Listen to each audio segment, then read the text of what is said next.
After my long journey, I finally stood on the threshold of enlightenment. You are listening to Beyond the Veil with Chris and Sherry Gio on iHeartRadio.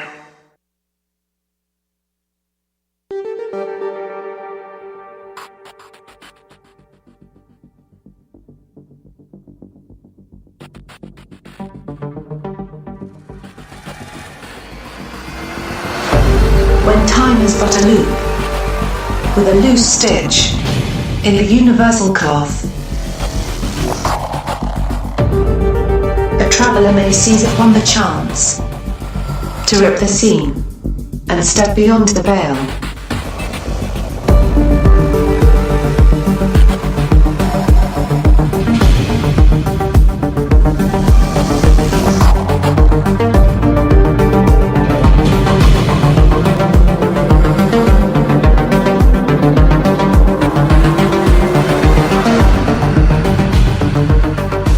All right, it is Saturday night.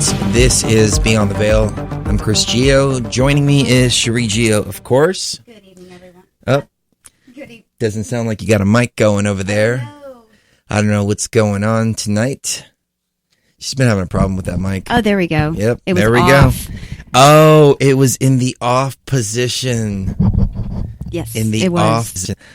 Rookie mistake for sure. Yes, it was. So, good evening, everyone. We have a great show for you today. In the first hour, I want to talk about the journey of truth frequency. I want to talk about the realizations and some of the things that happen when you start to really step beyond the veil and you start to look from a different perspective and you put your biases to the side. And instead of responding from biases and confirmation bias and so on and so forth, you start to actually look at the facts of the matters around you and what you're actually researching. And in the second and third hour, we'll talk about... Oh, Alan Lowenschluss is going to be joining us. His name is Allowah, actually. That's what he goes by. And he's a yoga instructor, and he's also an enthusiast in spirituality. So that's going to be very interesting indeed. Excellent, excellent.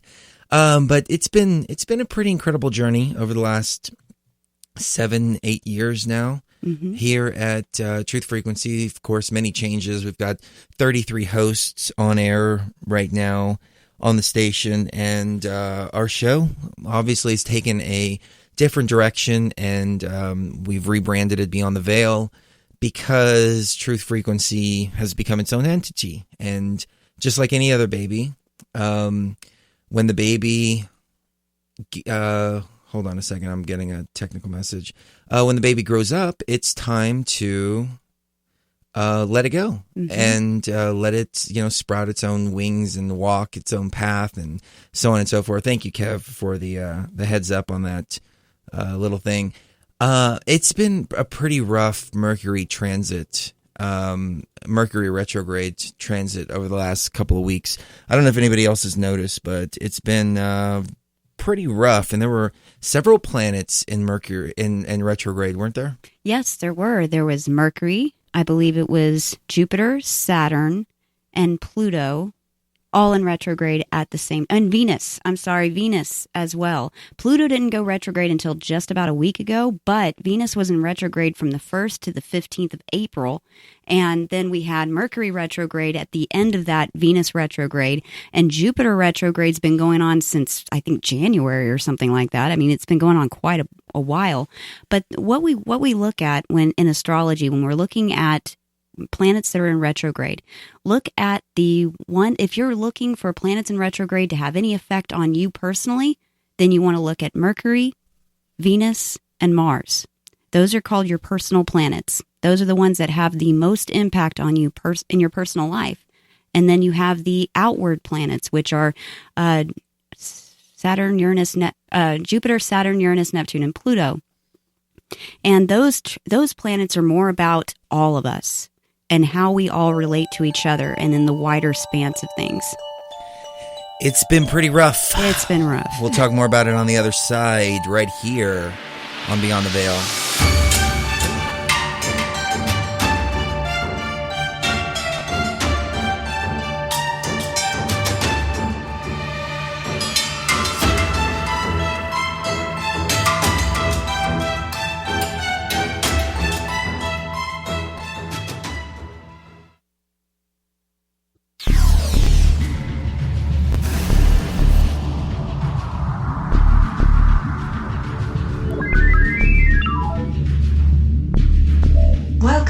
time traveler.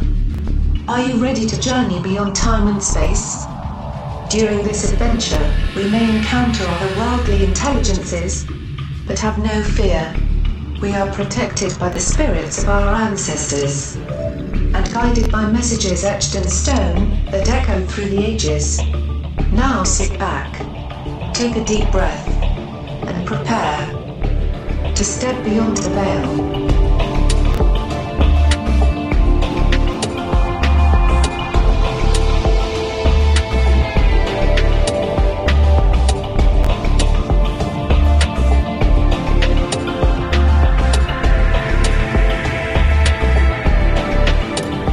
So, as I was saying before the break, the planetary retrograde was really, really tough this time around. Anything that could have gone wrong did go wrong. I mean, literally, all systems broke. Like, my brakes went out. I had a guy come and fix them, a mobile mechanic. Oh, God. After he fixed them, they were like screeching and it was squealing. so bad. It was horrible. So I take it to another mechanic, and the guy's like, this guy did a horrible job. Sure, he replaced the pads, but look at the rotors. Look at the caliber. He didn't even lube this. He didn't clean this. He didn't do anything. All he did was literally replace the pads. So I had to get the brakes redone completely again from scratch. Complete waste of money. But it seemed to have paid off like almost instantly. As we were driving down a very busy road, apparently the city decided to put this crosswalk in the middle of a high trafficked road. This isn't with no light. With no light, no nothing. I mean, this is like, like a very busy intersection. And here's a crosswalk. And I'm in the right lane. I see the other lane stop, sure. And I'm driving, and there's 3 kids walking across this crossway. And I almost hit them. Luckily, I had just got the brakes fixed and slammed on the brakes, and they worked perfect. But if I was still riding around in the old brakes, then I probably would have hit those kids. So it just goes to show how it paid off immediately. But, I have a van in the garage that I don't use anymore. I was in the carpet cleaning business a while back. I've had it for about 10 years. It always was rock solid. I go out there to get it out so I can clean the carpets here in the house, start it up, doesn't want to start. And my neighbor, who, God bless his soul, as they say down in the South, he said, oh, yeah, no, I can change the fuel pump on that. It's probably the fuel pump. No worries. Let's do that. He takes his fuel pump off, busts off all the quick connects to the fuel pump. So he goes, well, it doesn't look like it's the fuel pump because we're still not getting any gas. So I'm going to go ahead and take the gas tank off so we can replace the fuel pump. And I thought, okay, cool. So he takes the whole gas tank off, and then he comes back like an hour later, knocks on the door and says, I don't know what I'm doing. I'm like, well, could you have told me that before you took the gas tank off? So now I have a gas tank that's like full of gas. There's like, I don't know, 30, 40 gallons in there. I mean, it was a full tank of gas sitting in the garage. The van, I had to pull out of the garage to get the boat out. Luckily, the boat started up with no problem, so at least that system was okay. Computer failures, server failures, I mean, you name it. It was just like one after another, after another, after another. Put together a couple of really good videos on YouTube and put them up there. The Divine Feminine series is what it was. And I started listening to them after the upload. I'm like, cool, go and promote them, get a couple thousand views on them, so on and so forth. And then it hits me like, hold on, this audio sounds completely like crap. Like, at least for my standards. And everybody was saying, no, it sounds really good. But like, I was like, no, something went wrong here. What happened? And I look at the upload, and I had doubled the audio on the video without even realizing it. So when I uploaded it, it was 2 audio tracks on top of each other, which was making it sound distorted. And to an audio engineer that's a perfectionist, it's just not acceptable. Wound up having to pull all of those, and then I pulled those, and then I started working on this video series again, and then I gave it that Everard touch, that really polished shine touch. But that takes a lot of work. I mean, that is a lot of effort. So I finally got through the first part, and I'm redoing the second part now, and there's a third part and a fourth part and so on and so forth. I realized this project is a lot bigger than what I really imagined it to be. I thought it was just a couple of videos that I was pushing out. But we've had this plan to do a film called The Lucifer Deception. And I got to part 3, and I'm like, okay, part 3, The Lucifer Deception. oh crap, I'm making the Lucifer Deception right now, a project that I've been thinking about for years and years and years. And so, yeah, let's go back to the drawing board on that. But, the research into the Lucifer Deception, for instance, and all of this made me think about the biggest conspiracy theory out there. And I was actually talking to a friend of mine that's a pilot, and he was telling me, I've been in the air so much that I don't think the chemtrails are real anymore. And I said, what do you mean you don't think chemtrails are real? He goes, look, I know planes.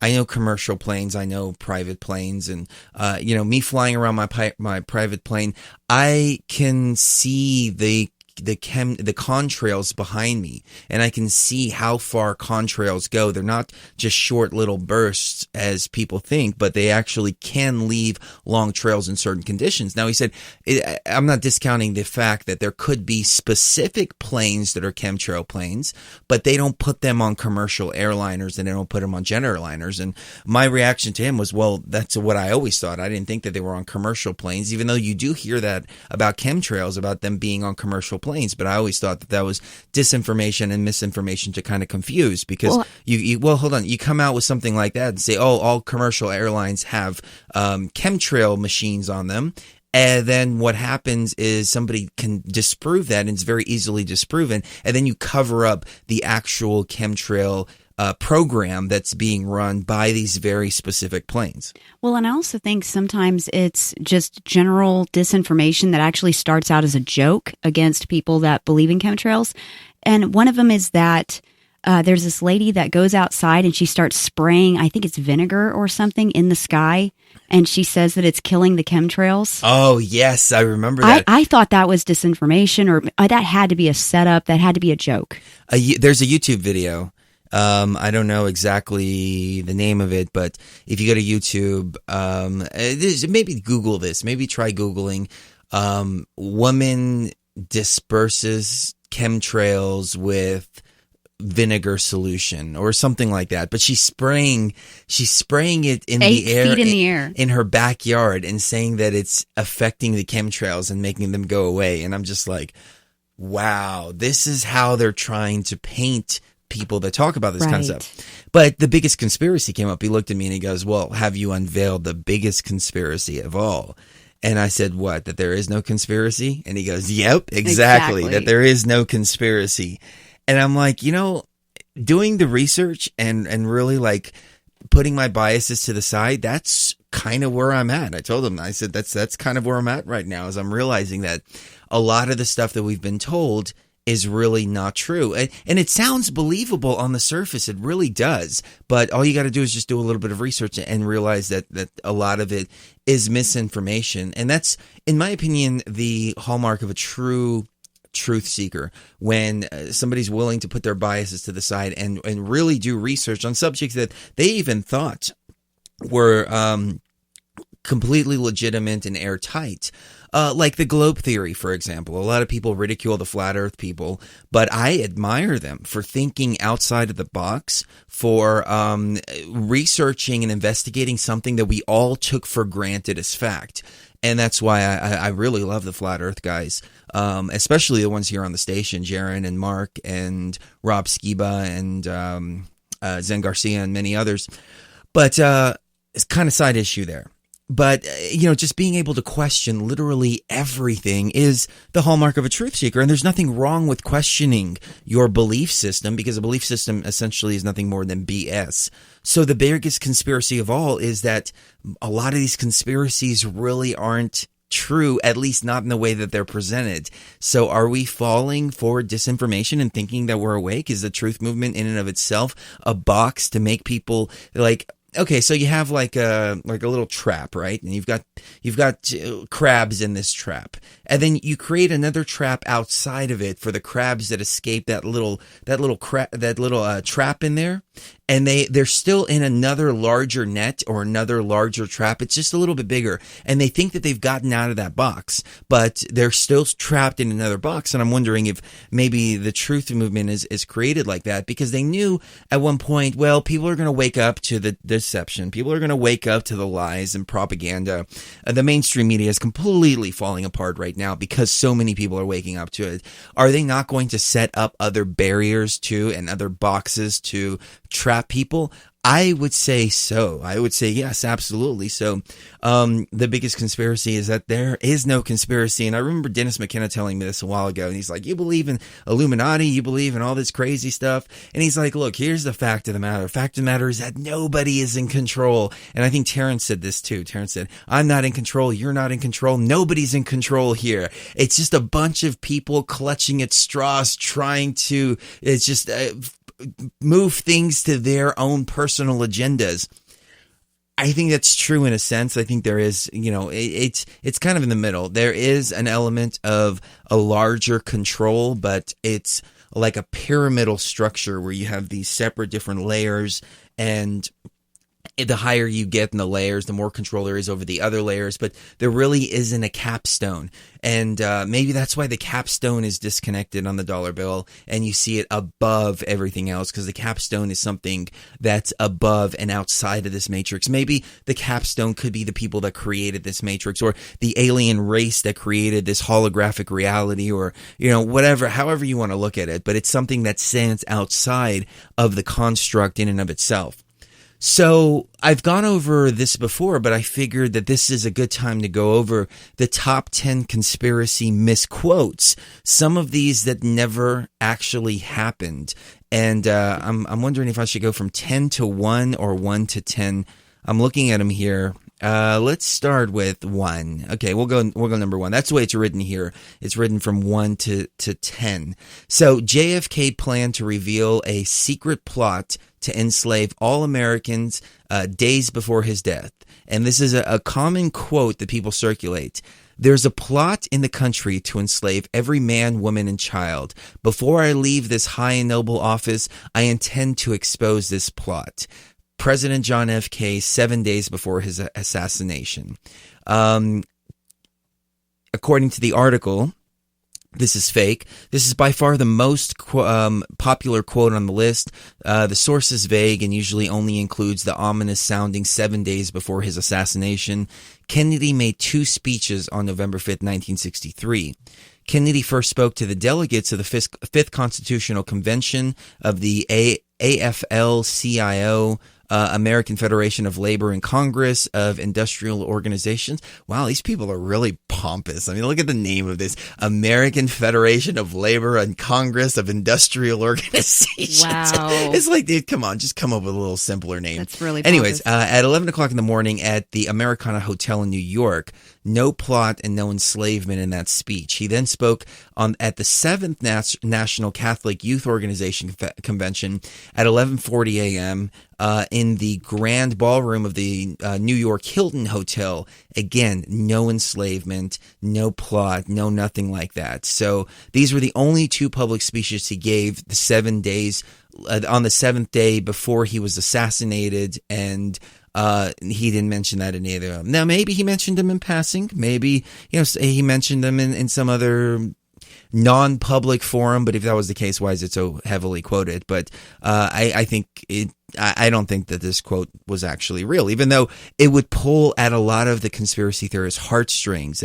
There's a plot in the country to enslave every man, woman, and child, because it looks like there is, and it really is. But I don't know if it's so much of a plot to enslave every man, woman, and child as it is a plot to financially gain off of every man, woman, and child's enslavement by systematically creating a system of control that is ultimately profitable. It's a business at the end of it. At the end of the day, it's nothing more than business.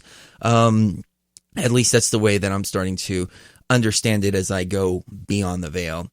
Kissinger on controlling oil, food, and people. Control oil and you control nations. Control food and you control the people. I even quoted that one in a video once. Uh-oh. Like 8 years ago, maybe 10 years ago, I made a video and I thought, oh, wow, that's a great quote. The quote actually originates from an Onion article. No, I'm sorry. It's not The Onion. It's The Daily Squib, which is a satirical news site. Like The Onion. Like The Onion, yes. The article is entitled, Henry Kissinger, If You Can't Hear the Drums of War, You Must Be Deaf. Also a major giveaway.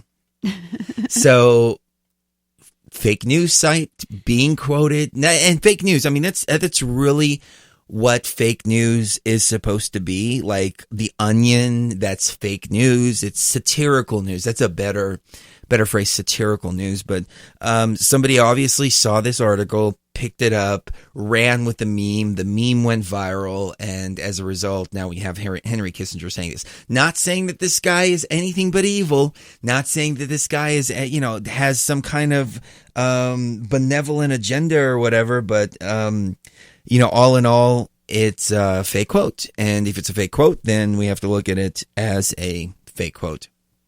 I don't mean to rain on anybody's parade here. That's not my intention at all. My intention is to help elevate people out there and to help elevate the minds of free thinkers, the minds of critical thinkers as well, because the only way we're going to get to the truth is to weed through the misinformation and disinformation. Here's another one. Don't mean to disappoint. Jefferson on banking, corporations, and waking up homeless. If the American people ever allow private banks to control the issuance of currency, first by inflation, then by deflation, the banks and corporations will grow up around the banks and corporations will grow up around the banks. Hold on. Will deprive the people. The banks and corporations. That will grow up around the banks, will derive the people of all property until their children wake up homeless on the continent their forefathers conquered. This was actually quoted by Aaron Russo in America from Freedom to Fascism. Yeah. Yes. The quote cannot be found in Thomas Jefferson's writings. It may not be a misquote, but the source of it can't be found. So there's another variation here. If the American people ever allow private banks to control the issuance of their currency, first by inflation, then by deflation, the banks and corporations that will grow up around them will deprive the people of all property until their children wake up homeless on the continent their forefathers conquered. So we can't find the source of this. Is it a fake quote? Maybe, maybe not. Mm-hmm. But where's the source? When you start, see, this is what I'm talking about. Like, you get to this point to where you're like, okay, I'm tired of the conspiracy theories. Let's get to some conspiracy fact here. Then you go, okay, this is a conspiracy theory and it never actually happened. Oh, this is a conspiracy fact over here now. So, another fake quote here. This is the one that really got me. Albert Pike and the 3 World Wars. And this is the one that really made me look beyond the veil. Because when I realized this one, which is one that I always thought to be true, and I always looked at secret societies and masonry and all of this stuff as evil based on stuff like this, without doing my own research, then I really, it opened the door for so much more enlightenment. Growth, that's a good word. Yeah. The Third World War must be fomented by taking advantage of the differences caused by the agentur of the Illuminati between the political Zionists and the leaders of the Islamic world. The war must be conducted in such a way that Islam and political Zionism mutually destroy each other. That actually sounds real. It sounds real. And then they put the picture of him with all his Masonic garb on, as if, he's sitting on a throne and he's like, ha, ha, ha. He's like, check this out, man. We're going to screw with people bad. We got you. We're watching you. We're the Illuminati. Uh-huh. So hold on. I'm going to get back to this here in just a moment. I'm getting some weird audio thing going on here. Like, my pan is going left and right. So if you're listening to it on a stereo feed and you hear our voices going left and right, we're not moving around here. It's something weird going on with the audio. I don't know what's going on here. Mercury in retrograde and all these other planets. So this passage was supposedly written by Masonic bigwig Albert Pike to Italian revolutionary Giuseppe Mazzini. In reality, an outright fraud by conspiracy author William Guy Carr. After diligent detective work, researcher Terry Melanson discovered that Carr's text was based on a letter published by an admitted hoaxer, Leo Taxil, under the name Dr. Batali, in his work called The Devil in the 19th Century. Melanson also discovered that knowingly using fraudulent material wasn't enough for Carr, and that he added the prediction of the 3 world wars to Taxil's original text. So you can see the original text here, which was by this guy named Leo Taxil, which he is an admitted hoaxer. And then this other guy, Terry, not Terry Melanson, this other guy, Carr, he added the 3rd World War to it. So we have 2 variations, 2 different sources, both fraudulent, which made me look beyond the veil. So I started talking to people like Robert Sullivan, for example, about Masonry and about the real history of Masonry. And he's been very open with me. He's a 32nd degree Freemason, been on the show many times before. And I asked him about the Albert Pike quote, and he says, man, it's complete garbage. He's like, have you ever read Morals and Dogma? And I'm like, well, I skimmed through it, but I never really read it. And he goes, okay, read it and tell me what you think for yourself. And I said, okay, cool. So I'm going to go ahead, and first thing I'm going to do is I'm going to go turn to the part where it says that the Masons all worship Lucifer. Big conspiracy theorists out there, big conspiracy theory that the Masons worship Lucifer. I open up Morals and Dogma, and I go to the part where they're talking about Lucifer. And I don't see anything about the Masons worshiping Lucifer. The only way that Lucifer is spoken about is as Albert Pike is talking about Morals and Dogma of History, and he's talking about how Lucifer was Venus in one part of in one culture.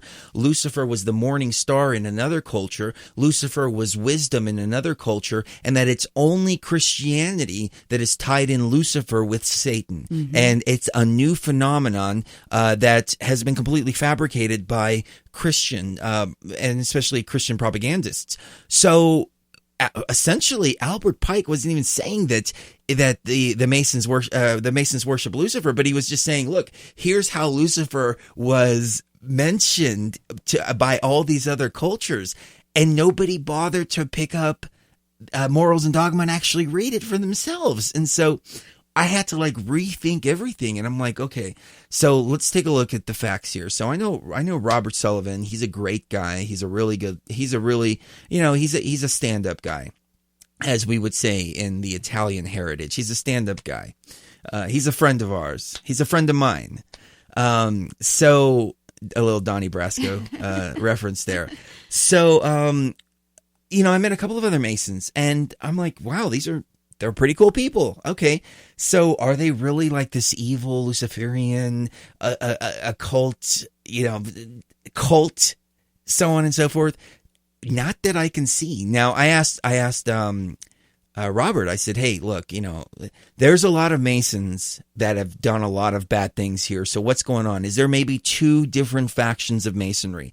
And you get to certain levels and then they branch off. And he said,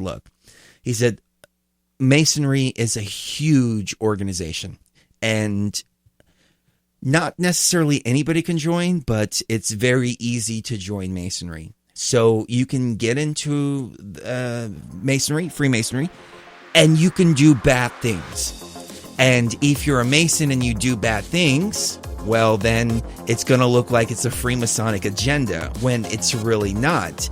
So you look at people like George W. Bush and George Bush Jr., so on and so forth, and they're all Masons, and so you go, yes, it's a Masonic conspiracy, but maybe that is a conspiracy in and of itself. We'll be right back.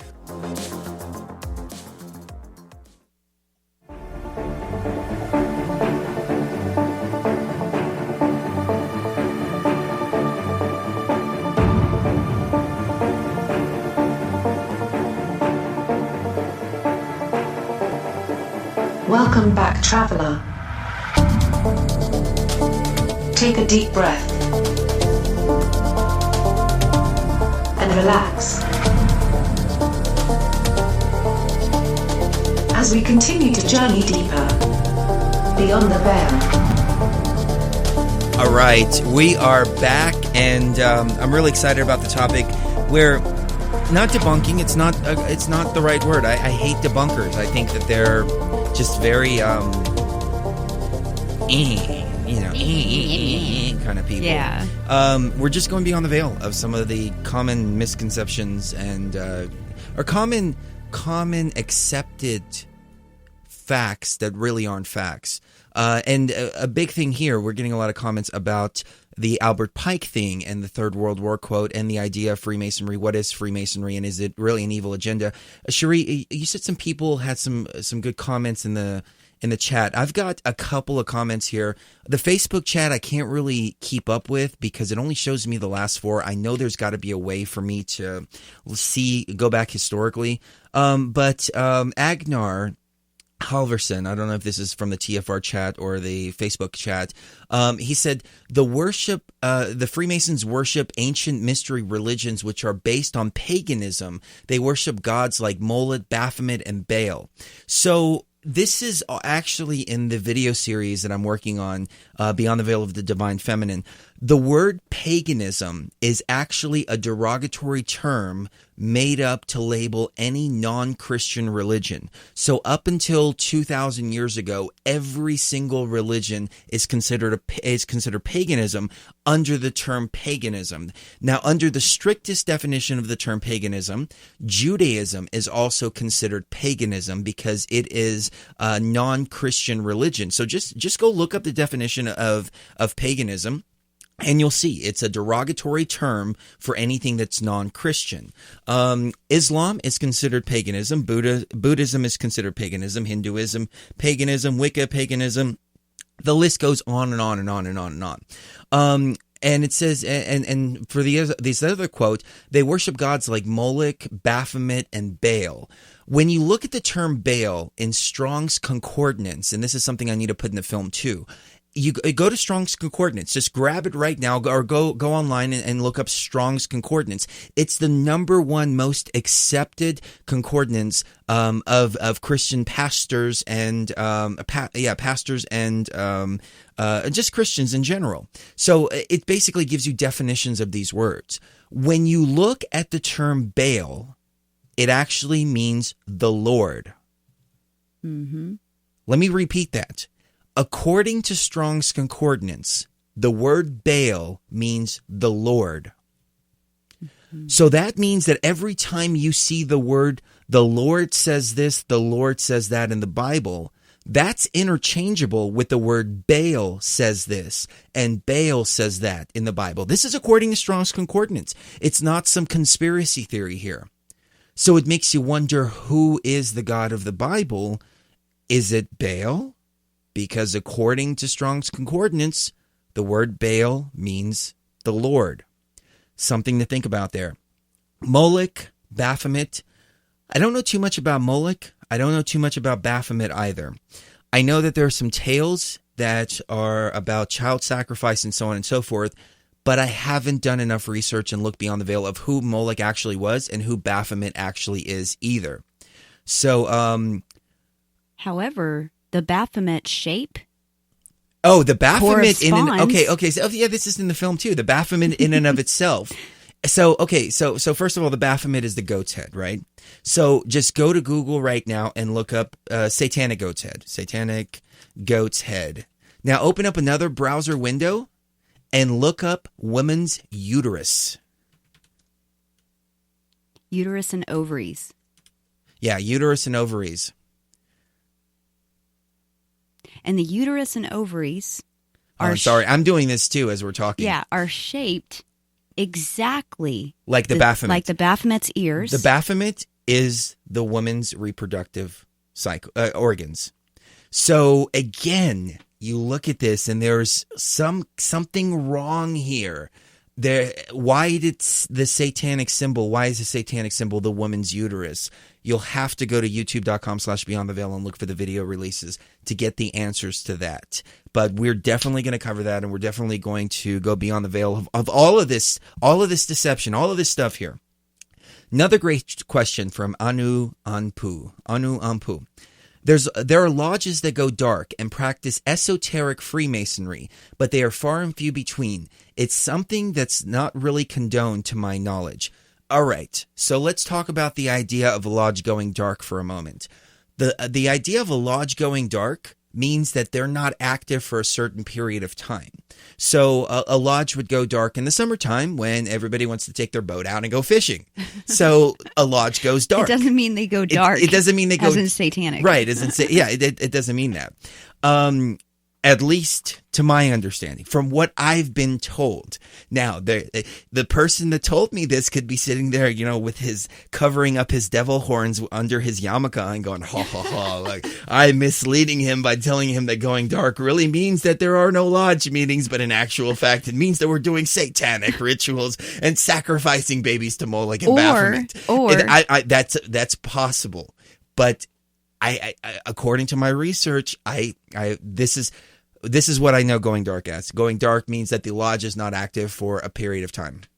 And or according to, there's a really good question from Daniel French that says, what about child sacrifice? Is child sacrifice real? On industrial scale, rich elites, perhaps the other stuff is designed to distract us from this. Okay, hold on. Send me that question so I can have it in my Skype, because I want to get to that here in just a moment. I want to stick with Anu's. I really like that name, Anu, by the way. I want to stick with this question here. Okay, so esoteric Freemasonry. So let's look at this topic here for just a moment here. So the term esoteric means knowledge that comes from within, as opposed to exoteric. That means knowledge that comes from outward. So when you read a book, you're getting exoteric knowledge. A lot of people will Google esoteric knowledge. I want to know esoteric wisdom. But they're looking in exoteric sources and trying to get wisdom from outside and reading it in a book somewhere rather than it coming from themselves. So esoteric Freemasonry, it sounds to me like Freemasonry that comes from within. And that very well may be the case, but it doesn't make it evil and it doesn't make it bad or anything like that. It's esoteric. Great picture that Cherie posted in the Truth Frequency chat. The female reproductive system and the satanic ram's head. Complete, spot on together, 100%. But anyways, esoteric Freemasonry, it's just the term esoteric in and of itself is not bad. It's knowledge that comes from within. It is knowledge that comes from within, and you can't get knowledge that comes from within from without.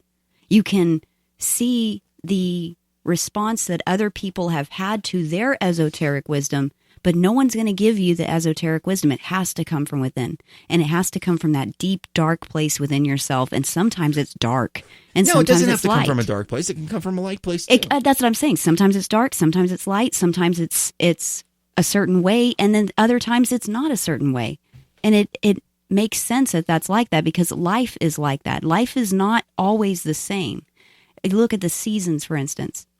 When we live in a place like we do, where seasons are very obvious. We come from a place in Texas where throughout the year, you really don't know if it's spring, fall, winter, summer. It could be the middle of winter, but it seems like fall still. Here, you know when it's spring, you know when it's winter, you know when it's summer, you know when it's fall. And because you can feel the change in the air.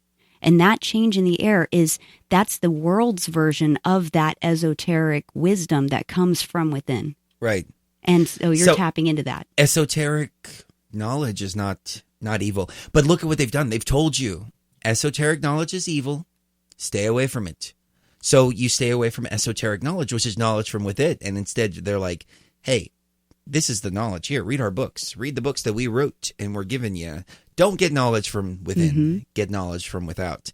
We've been duped. But it's okay. I was there too. This is part of the journey. This is what makes this whole journey so great. So another question that you had. What do you want to go with the child sacrifice one? The child sacrifice one. What about child sacrifice? Thank you, Daniel French. Is sacrifice real? On industrial scale, rich elites / perhaps the other stuff is designed to distract us from this. Well, yes and no, in my opinion. So it's real, and the Pizzagate stuff is very real.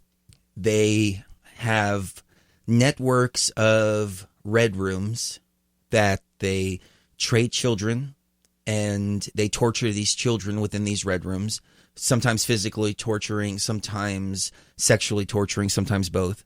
People pay a lot of money to get access to these red rooms. It's a network that is worldwide.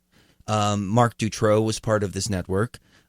People here in the United States were part of the network. We traced the network from Belgium to Belgian politicians, to Amsterdam, where they were making a lot of the child snuff films, to Washington, D.C. Mm-hmm. It doesn't go to Comet Ping Pong. That's a misdirection right there.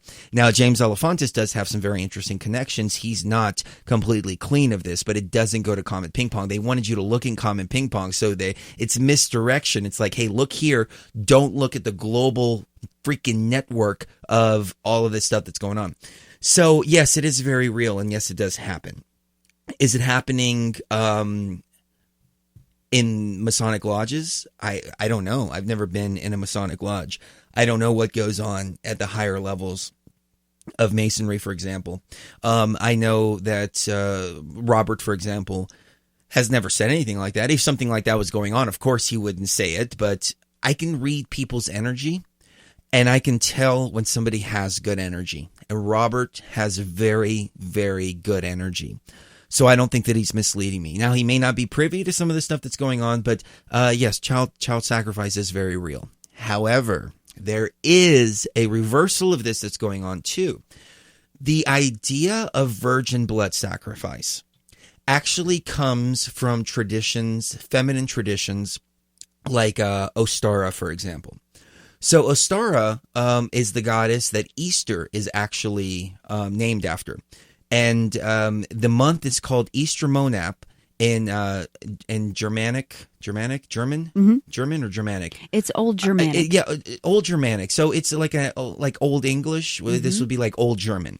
So the idea of Easter actually comes from Ostara. It doesn't come from Ishtar, as we've thought. And this is another one of those conspiracy misnomers, that it comes from Ishtar, has some kind of connections to Ishtar. So a virgin blood sacrifice, menstrual blood, is very healing. And modern science is starting to realize that it has stem cells that are equal, if not more powerful, to embryonic stem cells. So now you don't have to get baby fetuses to get these stem cells that heal people. You can get it out of menstrual blood. And virgin menstrual blood, for example, has very, very, very powerful stem cells in it. Now, this is not conspiracy theory. This is coming from mainstream science right now. They're setting up menstrual blood banks so they can start utilizing these stem cells. Google it. It's right there. So what the followers of Ostara would do is they would leave a virgin blood sacrifice on the altar of Ostara during Easter, because Easter celebrates life. It celebrates prosperity. Fertility. They used to believe that the bunnies were self-replicating. So that's why Ostara's spirit animal is a rabbit, because they replicated so quick, and they'd never see the bunnies replicating, and they would just they'd never see them mating, and it was hard to tell. Like, they were male, female bunnies. The genitals are very, very hidden on bunnies. Vague. Yeah. So they thought they were self-replicating. They were like, wow, look at these little things. They're just sprouting up all over the place. So that became a sign of life, and a sign of new life, and a sign of rapid life coming to be on, especially in the springtime. And like androgynous life. Right. Yeah. Right. So they would leave a virgin blood sacrifice on the altar of Ostara. The Easter eggs came from the fertility eggs. And what they would do is they would paint the eggs red to symbolize starfire. They used to call it starfire, menstrual blood. And in Greek tradition, in Greek Orthodox, we actually have this little game where all we do is paint eggs red. We don't paint them in different colors. And then you'll take the eggs and try to break it on one another. And it's like whoever's doesn't break is the winner. I don't know what there's probably more to this game, but I remember my mom always making these big baskets of red eggs, and all the Greeks would sit there and tap them on each other. And they would say, oh, yes, Christos Anestis, which means Christ has risen. And I'm like, Christ is risen, so let's break the eggs. And I was just thinking, this makes absolutely no sense. So what Ostara's tradition was, though, is not only painting the eggs red, but but they would decorate these eggs in several different colors and with different symbols and all this. And they would write their intentions on these eggs. And they would write, I want life. I want prosperity. I want a new baby. You know, I want happiness. I want to find the one I love, so on and so forth. And they would decorate them, leave them on the altar of Ostara. And then after Easter, they would take them and they would bury them in the ground, re-delivering these eggs to Mother Earth. And so what happened is this tradition carried on, and Constantine actually merged all the pagan religions, and I'm using, again, quote, pagan religions as any religion that is non-Christian, and merged it with Christianity back in 325 AD when the Council of Nicaea met. So the Council of Nicaea was actually the one that set up the Bible and decided what is canon and what is not, what scriptures got accepted into the Bible and what didn't. So really, when Christians read the Bible, they're not actually reading the works of Jesus. They're reading the Constantine Bible, the one that Constantine commissioned and the one that Constantine approved, and taking it an even step further to King James, which that's a whole nother story there. But they say that the King James authorized version is the word of God. That's the King James authorized version. They tell you on the cover, this is King James's authorized version. This is what you're authorized to read by King James. Constantine authorized the Bible. So I kind of got a little bit off track there. But part of the things that they merged was Ostara's tradition with Christianity, and made that the resurrection of Jesus Christ. And the eggs and all that bunny symbolism and all that were kind of merged by Constantine. But really, when Constantine set up Christianity, he wanted to set up a state religion. So this was the authorized version, the authorized Bible, and the authorized religion of the state of Rome. So modern day Christians, I hate to break it to you guys, but you're following the state authorized religion of Rome. This was the whole conception of the Bible. And again, another truth that when you step beyond the veil, you go, holy crap, what happened here? She ran in the other room. I don't know what's going on. I think the guest called. We should have a good second and third hour for you. More questions. I don't see more questions she didn't send me. Oh, well, maybe she did in Skype. Let's see. Is child sacrifice real? Yeah, we got to that. So, I guess to tie this all in here, you have the idea of virgin blood sacrifice, which actually came from Starfire. Then it was turned upside down and turned into a blood sacrifice of a male child. And you look in Judaism, for example, and you look at the early rabbis that did the child sacrifices, and it was always a male child sacrifice. Abraham was told to take his firstborn son up to the mountain and sacrifice him. And actually, Islam and Christianity both come from Abraham. Like, the God of Abraham is the God of Islam and the God of Christianity and the God of Judaism, because it all originates from Abraham. The difference is that the Christians believe, and the Jews believe, that Abraham took Isaac up to the mountain to be sacrificed, where in Islam, they believe that it was his brother Ishmael who was taken up to the mountain to be sacrificed. But all in all, you look at all of these three top religions, and they're all worshiping the same entity, which is Jehovah, Yahweh, Yahuwah, la la la la. You know, there's so many different pronunciations for this name, Jehovah, and ultimately Allah. But the most telling, in my opinion, is that a Christian Arab, that means an Arab person that's a Christian, that's an Arab speaker, will refer to the God of the Bible as Allah, because Allah is nothing more than God in Arabic. It's the same thing in Greek. Greek, it's theos. When you say theos, you're not referring to another God. You're referring to the same God of the Bible, Jehovah or Yahweh or whatever. And in English, when you say Jehovah and Yahweh, and you say God, for example, you're not actually referring to some other God. You're referring to Jehovah, Yahweh, etc., etc. So it's all starting to come together, while at the same time all coming unraveled. And it's It's phenomenal when you really step beyond the veil and unlock some of this gnosis. It is amazing. And, you know, there's a lot of misconceptions about Masonry. There's a lot of misconceptions about religion in general. There's so many misconceptions that, frankly, are harmful to the human spirit, because what you're doing is you're cutting out so much of what could be very, very good for you to know or to know within. And if you're looking at something and saying, oh, that's evil, that's bad, I want to stay away from that. Okay, hold on. I'm sorry. I don't mean to cut you off. We're about to hit the break here in a few minutes. I want to hit one more point that Agnar said. He said Moloch is also used for the cremation of care ritual at Bohemian Grove, in which Illuminati membership literally cremates their care so that they may extort and subjugate the people without having an inkling of remorse for their evil deeds. When speaking of magic, Hermeticism is positive manifestation of magic. The words of Crowley and other black magicians are the inversion of the pentagonal of light. That's so many different ideas right there. Some I agree with, some I don't agree with.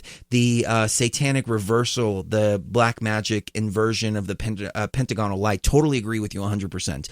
That's what Satanists do. They take everything that's good and they turn it into evil, and they take evil and they turn it into good.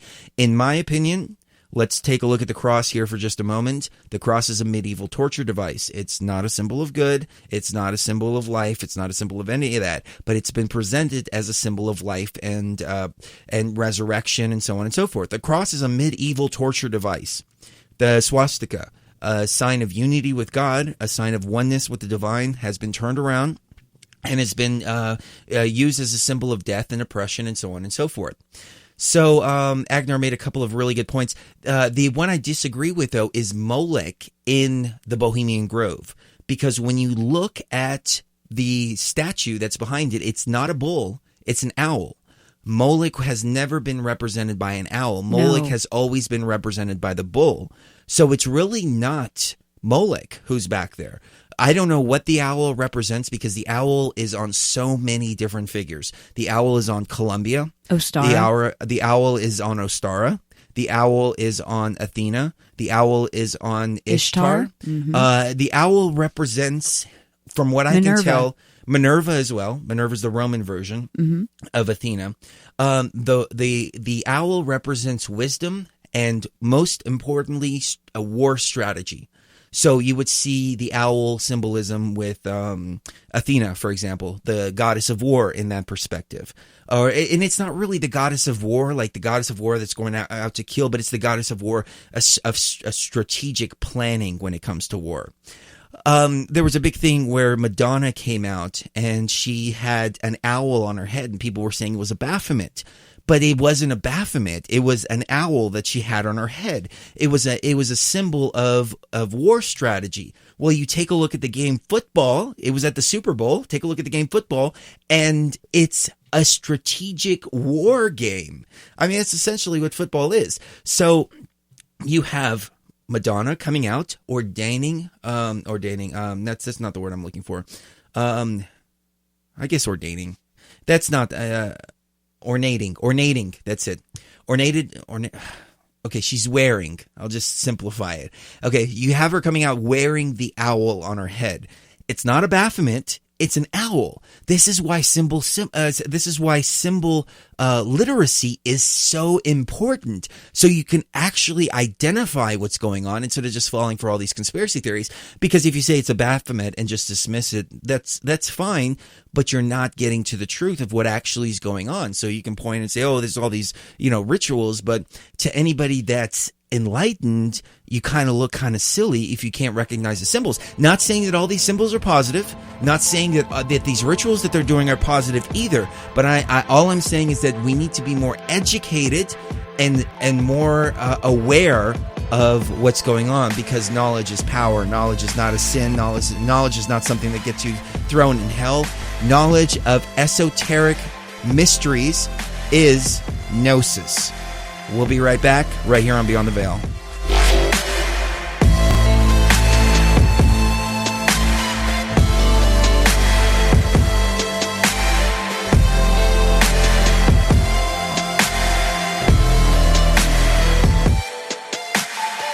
Phase 1 has been completed. Phase 2 will be initiated momentarily. Please remain seated while we prepare to go deeper. You can visit us at www.beyondtheveilradio.com.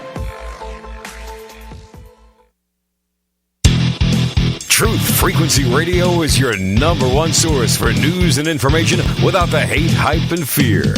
We're proud to feature cutting-edge programs like The Christopher Everard Show, Freaky Friday with The Woo Crew, The American Intelligence Report with Kriston Harris, Secrets Revealed with Zen Garcia, Your DIY Health with Jim Ram, Quest for Truth with Ken and Scott, Phoenix Rising Radio, The Covert Report with Susan Lindauer, Quantum Connections with Lucky and Star, Radio Ranch with Roger Sales, and dozens more. Did you know you can listen from any computer, mobile device, or from any telephone by dialing 641-793-7117 or call into your favorite show toll-free at 866-37-TRUTH. Uncensored talk and news you won't hear in the mainstream media. Truth Frequency Radio, your protection from deception.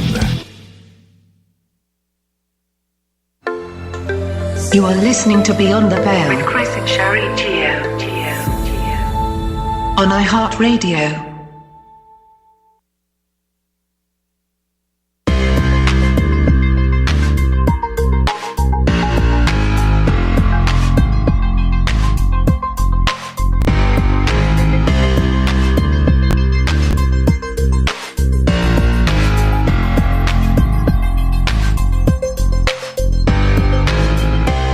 Close your eyes. Feel the movement. This is the rhythm of the universe. This is Beyond the Veil. All right, we are back. Hour number 2. Jeff from Psychedelics and Philosophy just jumped into the chat room. Glad to see you guys back at it. Thank you very much. We need to get back into Psychedelics and Philosophy, though. Yes, we do. It has been, so just incredibly intense over the last month. I don't mind. I mean, if I don't sit down and have a good hardcore ayahuasca experience here pretty soon, I'm going to my head's going to fall off. So our apologies for not fulfilling all of our obligations at Psychedelics and Philosophy. However, we do need to make it a point to do that. Yes. We have another great question here, or great comment. Better knowledge equals better protection by Daniel French. And Daniel, I would agree with you wholeheartedly. Better knowledge equals better protection. And that's exactly what we need, is to really understand how to identify these. Marco is posting some pictures of Madonna next to the Baphomet. And, Marco, I've seen these pictures before too, and I have at first glance I thought the same too. When you look at it though, she's wearing an owl headdress. There's no doubt about that. And this is the Madonna photo next to the Baphomet. When you look at the Baphomet has horns sticking out. Madonna's has the owl ears sticking up, and there's no pentacle. Even the Baphomet actually has a pentacle. Maybe we can get into the difference between a pentagram and a pentacle here in just a few moments. But this Baphomet that I'm looking at actually looks like it has the DNA or two serpents as the phallus symbol, which is pretty interesting in and of itself.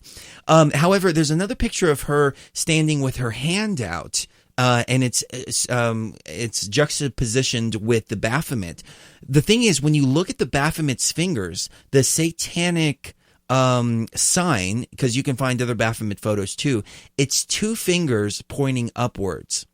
So type in Baphomet into Google, and you'll actually see a statue that some of the satanic church members were trying to put in some of the schools, or I don't know, huge controversy with two kids there looking up to the Baphomet and two fingers sticking up. The problem is Madonna's not holding up two fingers. She's holding up 1, 2, 3, 5 fingers, and then her index finger and her middle finger are crossed a little bit. I would have to actually look at the video to be able to decode it properly, because I need to see the actual movement instead of just a still shot. It could have been just she was just waving at the crowd, or it could be some other type of symbolism. It's hard to tell without actually seeing the video, but don't take these still shots at face value. And then there's another one with her arms out, and it says, look how she's posing like the Baphomet. But she's really not posing like the Baphomet because she's got her hands out, and the Baphomet has one hand up and one hand down. And again, there's 2 very distinct hand signs that the Baphomet makes. The right hand is, and it's the left while you're looking at the Baphomet. The Baphomet's right hand has the 2 fingers sticking upwards, and downwards, it's got the 2 fingers sticking downwards as well. Do you know what that means? I don't know what that means. It means as above, so below. Oh, it's hermetic. What you will to the top goes all the way down to the bottom as well. Oh, interesting. Interesting. So that sheds a whole new life on the Baphomet in and of itself. I got to do more research on this, though, guys. I'm like so on fire. I see 2 moons in the Baphomet photo as well. Absolutely. And they're both, it seems like both cycles of the moon, which looking at other symbolism, you have a waxing and waning moon and a full moon in the middle, which means something else completely. We'll be right back. We may get into that right on the other side right here on Beyond the Veil.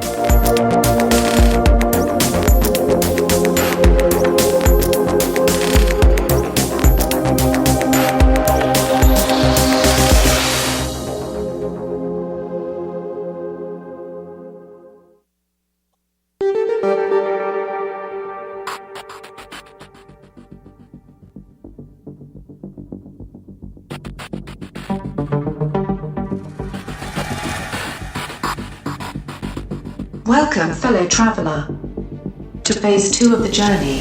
The path to enlightenment begins from within and spreads outwards into the universe. As the universe is the manifestation of the essence of consciousness, no outward motion can occur without inward transformation. As such, it is up to you, the traveler, to unlock what awaits beyond the veil.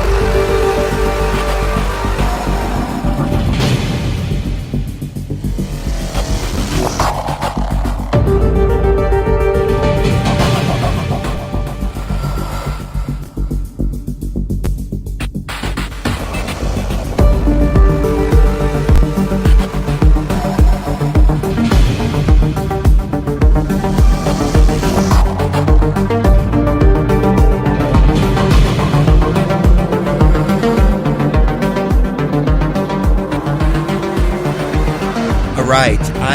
We are back, and we'll be bringing our guest on here in just a few moments, Alan Lowenschluss. He calls himself Allowah. Allowah. Okay, we'll get into ayahuasca and much more. We didn't do the video show tonight, obviously, for everybody on Facebook checking it out. We were having some internet issues because of the planetary retrograde that has caused a lot of issues. And as a result, we didn't know if we were going to be able to go live or not. But last minute, we were able to go live. So we'll do it live. That's what I say. Stormy Sullivan asks, has anybody else looked into the cremation of care ritual? And Stormy, we covered that a little while ago, but you've got to look at it with different eyes, though, and really try to understand it. I have not been able to fully understand what's going on there, because it seems like they're saying an incantation to Moloch, but then again, they have owl symbolism in the background. They bring out an effigy of supposedly a child, but is it really an effigy of a child? Like, I don't even know if that's the case. It's a very grainy video, and it's very hard to decode. I know there's a lot of conspiracy theories out there, and I just took all of them just at face value to begin with, but I started really looking beyond the veil, and that's what I'm encouraging everybody to do, because I want to get to the truth of all this. I want to get to the truth. Well, instead of looking at things from a you're my enemy, and so I'm studying the enemy perspective, I stood back a couple of years ago when I was looking at all of this occult and esotericism and all these rituals and everything, and I see the cremation of care ritual as, I mean, looking at it from a completely detached, objective perspective. here. You've got 400 or 500 of the most powerful men in the country, or even in the world. Sometimes people from around the world come, and if you are invited to Bohemian Grove, then you are at the top caliber of society. You didn't get there by giving away your wealth. You didn't get there by giving people free stuff. You got there through snappy business decisions, through very, very logical thinking, and even sacrificial thinking, even sacrificing it takes a few eggs to make an omelet. You got to break a few, and too bad. That's what I was saying earlier. It's really about business. It is, when it comes down to it. It is. And so when you're looking at the effigy of the small child, it's more. I think it's almost a hearkening back to Abraham and his sacrifice of Isaac and Ishmael, whichever way you want to look at it. Skull and Bones. Stormy brought up Skull and Bones, too. Okay, Skull and Bones. We'll get into that, too. This is one that I just realized, because I was looking up this verse for a completely different thing, and I can't say that there's a solid 100% connection here, but I do want to say that if you look at Colossians 3:22 in the Bible, is it Colossians 3:22. So 3:22. Hold on one second. I'm going to pull it up because I want to read the exact quote to you. Okay, Colossians 3:22. There you have the number 322. So what does Colossians 3:22 say? It says, "Slaves, obey your earthly masters in everything, and do it not only when their eye is on you to curry their favor, but with sincerity of heart and reverence for the Lord." Colossians 3:22. Let me just say that one more time. Slaves, obey your earthly masters in everything, and do it not only when their eye is on you and to curry their favor, but with sincerity of heart and the reverence of the Lord. Could the reference to 3:22 be a reference to Colossians 3:22, where they're saying that all slaves should obey their earthly masters, and they are the earthly masters who we are all supposed to be obeying? Mm-hmm. Interesting spin. I've never read it before. It may be out there. Other people may have come to the same conclusion too, but something to think about when it comes to Skull and Bones and 3:22. Another thing about the Baphomet is, if you look in the stomach area of the Baphomet, that is where the power chakra is. That's where everyone's power chakra is in their tummy, and it's got a caduceus, and a caduceus is two snakes wrapped around a stake, a piece of wood, and the two snakes wrapped around the piece of wood is a goddess sign. It's actually one of Isis's symbols, the goddess Isis. Her sign was the caduceus because she was the ultimate healer. The ultimate healer. If you were sick and you lived in ancient Egypt, you would pray to her first, because she seemed to know everything there was to know about herbal remedies, about helping small children with croup, everything concerning living a healthy life and being a healthy person. And so you look at these symbols with the Baphomet and the waxing and waning moon, and one of them is white, one of them is black. It's showing the duality of the universe. It's showing that there's a darkness and there's a light. And there must be a balance between the two. Nothing can overpower the other. The good cannot overpower the evil, and the evil cannot overpower the good. Daniel pointed out that that's also Hermes. It is Hermes. Hermes' wand. Hermes. It was the wand of Hermes. Yes, and it's also known as the messenger. The messenger. And don't shoot the messenger. And the messenger is also known as Lucifer. Ooh. Mm-hmm. So it all works together. Very, very interesting stuff. Like I said, when you go beyond the veil, you start to really rethink things and wonder, why did they take all of the feminine symbols and turn it into Baphomet? Well, look at Baphomet. Baphomet has breasts. Baphomet is a woman. Mm-hmm. Look at the Baphomet. It has wings too. It really makes me wonder if Isis, the mother, Hathor, for example, Isis Oh, and Hathor Hathor has horns. Yeah, Isis and Hathor are interchangeable, and the reason for that is when Lower Egypt and Upper Egypt merged together, they had different lore about the different gods and goddesses, and when they merged, the lore mixed together. So you have similar traits ascribed to Isis and ascribed to Hathor, for example, because one came from Upper Egypt, one came from Lower Egypt. They all merged together. And it's hard to get to the truth now because everything is all just jumbled up. But regardless, it's the symbology that's important. So you take a look at the Baphomet, for example. You have the ram's head, and Isis and Hathor were represented by the cows because they were the mother's milk. It was the life giver. And they turned that into the bull and into Moloch, for example, and child sacrifice, where virgin blood sacrifice before was the offering of starfire by a virgin, willingly by a virgin girl. And it was a sign of life. It wasn't, you don't have to kill to get starfire. Starfire comes out naturally every month and contains healing stem cells. It does. And they turned it into sacrificing a male virgin on the altar and actually taking its life. Here's another misconception. Well, hold on. Oh, let's look at Baphomet here for a second. So you look at the head of Baphomet, the ram's head. The ram's head, as we said earlier, is actually the woman's uterus. So again, more feminine symbology turned into this Baphomet character here. You look at the hand signs, as above, so below, as you mentioned, which is something that I just realized. But it's very hermetic. And you look at the breasts too.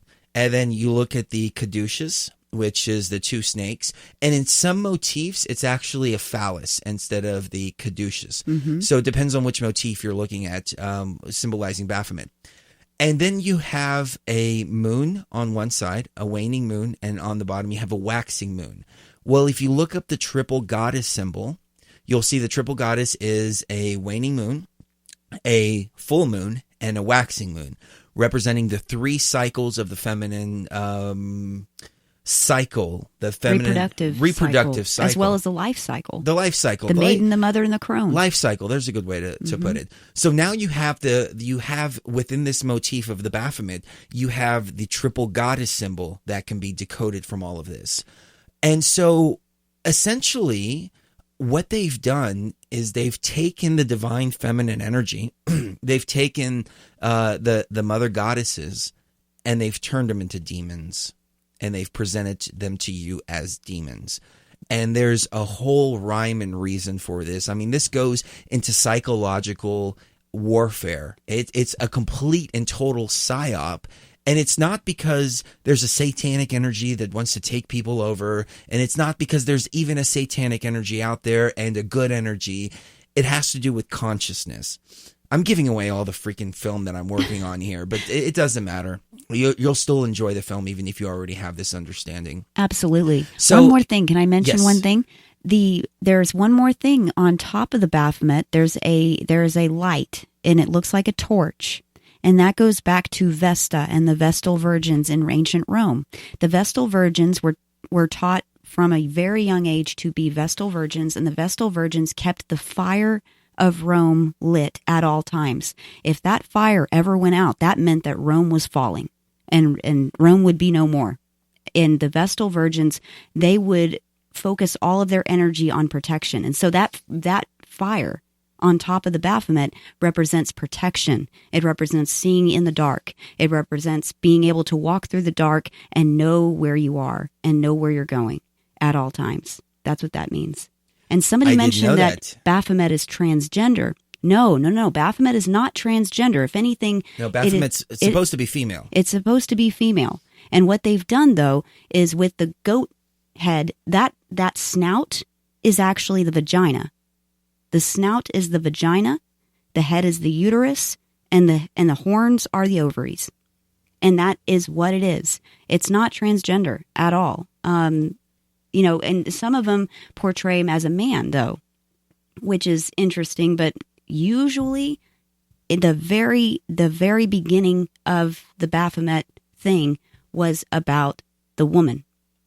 And you got to look at this. And Chris is right. It's like a psyop of extraordinary proportions. And you kind of wonder if there was some guy that just got really screwed over by women and thought, you know what? I'm going to stick it to her. Well, this is Satan. This is Satan with boobs. Satan has boobs. Satan has ovaries. Satan has a uterus. Satan has a vagina. That is who Satan is. And we have psychologically, subconsciously acquiesced to this idea. I don't know, Chris. What do you think? Well, okay. First of all, let me ask you this. First of all, hold on. Before we do this, hand me my coffee, please. Oh, yes. Thank you. So I need a little more caffeine. A little more hype injection here. As you can tell, I've been drinking a lot of coffee today. We have a lingerie coffee stand down in Spokane, and the girls just all wear lingerie. And the one was wearing, last time we went, one was wearing a furry costume, and she had a little tail and ears. And I took a picture of her. I asked her if I could take a picture of her, so I wasn't like some creepy guy taking a picture. But this was during the Pokemon Go thing, and I took a picture of her, and I was like, "Hey, check it out! I caught a Pokemon." It was funny. But anyways, we were happened to be there today, so we went and saw her, and she's the coolest girl in the world. Just really just laid back and just, it's really pleasant. Yeah. She really gets along with Cherie too, and when Cherie's around, she doesn't really look me in the eye. She always looks at Cherie. Aww. So she has respectful. She's respectful. Yeah. Anyways, kind of side issue there, but she makes really strong coffee. She gives me 4 shots of coffee. In the coffee, and I'm like, just completely wired. Okay, so second question. When are we bringing the guest on? I am checking on that now. He said he was jumping on Skype, and let's see. Okay, I didn't get a contact request. Okay, here's a contact request. Okay, let's see if you can write him back. Let's see if we can get him on bottom of the hour, I guess. Okay. I think 10 minutes will be enough for me to go through this. So ultimately, you got divine feminine and divine masculine. These are 2 elements of our consciousness. The divine masculine, the traits include protection, logic, reason, focus, and just strategic planning. I don't have the exact list here that I was going over, but those are the essential elements of the masculine energy. The feminine energy is nurturing, healing, and intuition. There's a few more characteristics to it as well, but those are the 3 main: nurturing, healing, and intuition. So what they've done, and this is not male female. It's not boys wearing dresses and girls, shaving their heads and with crew cuts. That's not what I'm talking about here. It's not based on gender. This is elements of our consciousness. So you have the left brain and right brain. That's another way to put it. You've got the left brain and the right brain. I think it's the left that's the logical and the right is the creative. I might have those 2 backwards. I don't have the notes in front of me, but you've got these 2 elements. So what they've done with monotheism is it's very masculine based. They've started from the very beginning, cutting out all the female energy, all the mother goddesses, all the war goddesses, all the goddesses of everything. And they said that it's all paganism. So they've X'd all of this out of the equation. Now, these goddesses aren't actually real. They're parts of our consciousness. And the gods aren't real either. They're parts of our consciousness. So what they've done is they've disconnected people from the feminine elements of the consciousness. And that's why in the Bible, from Genesis to Revelation, you see that the female is responsible for the fall of mankind. It's always it's the female's fault for taking from the tree of knowledge, because the intuition is like, hey, I want wisdom. I want wisdom. I want to know. I want to know more. And they're like, no, that's bad. That's bad. So they disconnect you from that part of the consciousness. And then you go all the way to the end of the book too, and you see the great whore of Babylon that rises, and she's has a cup of her own filth, which is a cup of menstrual blood, a cup of her own filth in her hand, and women should remain silent in church, so on and so forth. So what's happened is this is the feminine, the nurturing, healing, and intuition part of our consciousness. So we're disconnected from that, and we have been systematically disconnected from that for the last 2,000 years since Constantine, because it's much easier to control logic and reason and protection. It's much easier to control that part if you don't have the intuition and the feeling and the emotional element attached to it. Because when you have the emotional element attached to it, and you say, our country is being invaded by cavemen that are coming from the other side of the world, the masculine energy jumps up and goes, go kill them, go destroy them. The feminine energy comes in and says, wait a minute, were these cavemen really coming in here, or are we being deceived? Let's really analyze the situation here, and let's feel what's going on here. What's going on with those people over there? If this really did happen, was there something that provoked the action? Oh, wait a minute. We've set up military bases in all of their holy lands. We've set up military bases in all of their countries. We've bombed the hell out of them. The kids who saw their fathers and brothers and sisters and mothers die have now grown up and have created a group called Al-Qaeda or ISIS or ISIL or whatever you want to call them, and they're pissed off. Oh, crap. And now the protector comes in and is like, okay, I have to protect the borders here, but I understand I can't go and bomb these people because that's creating the problem. So this is what happens when you have the unity between the masculine and the feminine.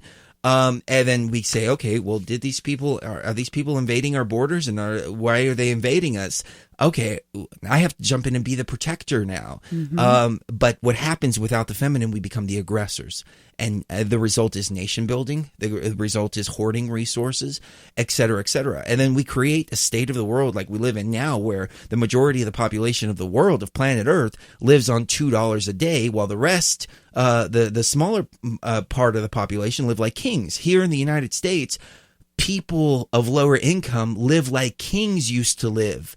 We really have it a lot better than we think we do. We can have it a lot better, though, and we can make sure that every man, woman, and child is fed and protected and is warm and has health care and so on and so forth. We just don't allocate the resources properly in order to do it, because we're operating from the masculine energy instead of the feminine and the masculine put together. And the masculine is very easy to control. You can't control the feminine. If the feminine is acting by itself, though, that's a whole nother problem in and of itself. I won't get too much into that, but that's a whole nother issue. It's got to be a balance between the two.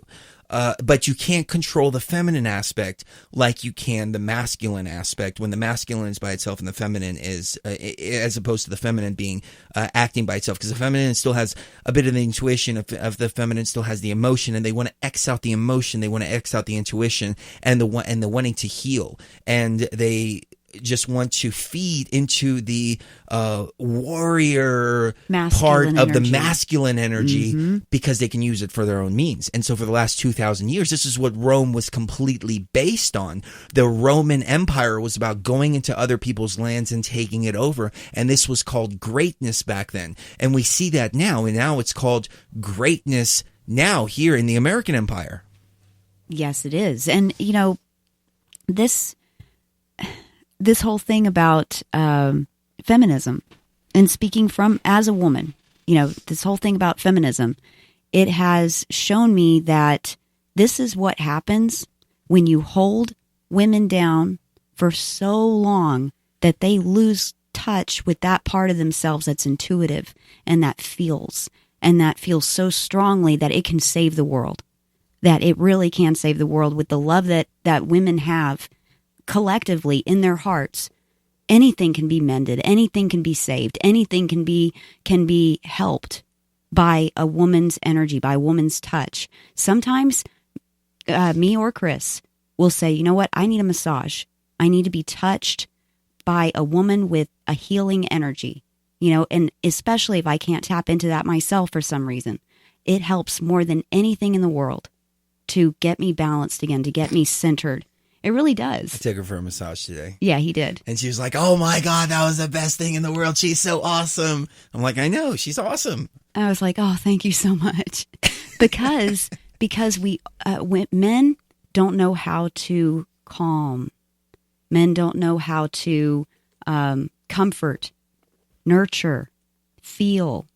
And women teach them that, while men teach the women, hey, there's someone protecting you. There's no reason to see men as your enemy. I am your friend. I'm your protector. I am here for you, and you are here for me. And with feminism, it's, I hate men. I don't like them. They have hurt me, and I will never let my heart open to them because they're going to hurt me again. And that's the way the logical brain works. And that's the female trying to hold on to the male, thinking that that's the way to salvation, when really it's the other way. It's love, it's feeling, it's empathy. And that's your salvation. Because once you've got that, then it really doesn't matter what a man does to you or tries to, because you're so loving within yourself that you can overcome anything. Well said. We will be right back with our guest right here on Beyond the Veil.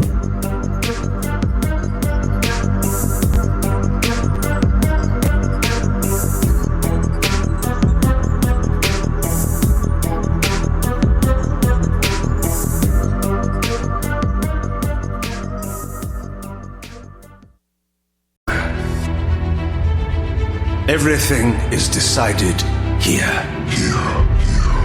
You cannot comprehend the magnitude, the rapture and the tragedy of this moment, and yet you must.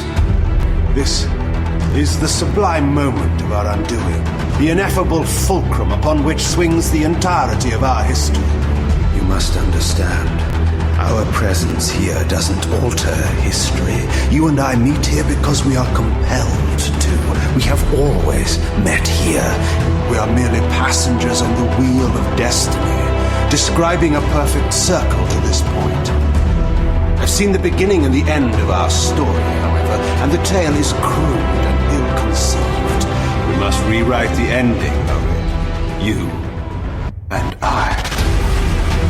What you feel is the pull of history rushing to meet us. This is where history and destiny collide. We're hurtling towards our destinies. Even now, the time stream strains to divert itself. The future is reshuffling itself to accommodate your monumental decision. This is where we restore ourselves. This is where we reclaim our intended destinies. It's all laid out for you here. I'll not ask you to trust me. Your truths are for you to discover alone.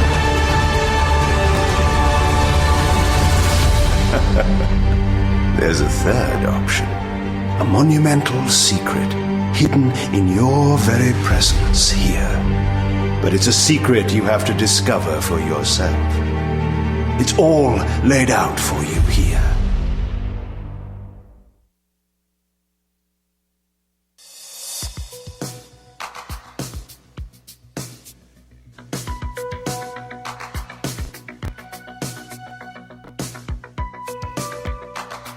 Greetings and welcome back, traveller. Before you is a door of which there is no key. However, you may enter when you lift the veil, so you may see.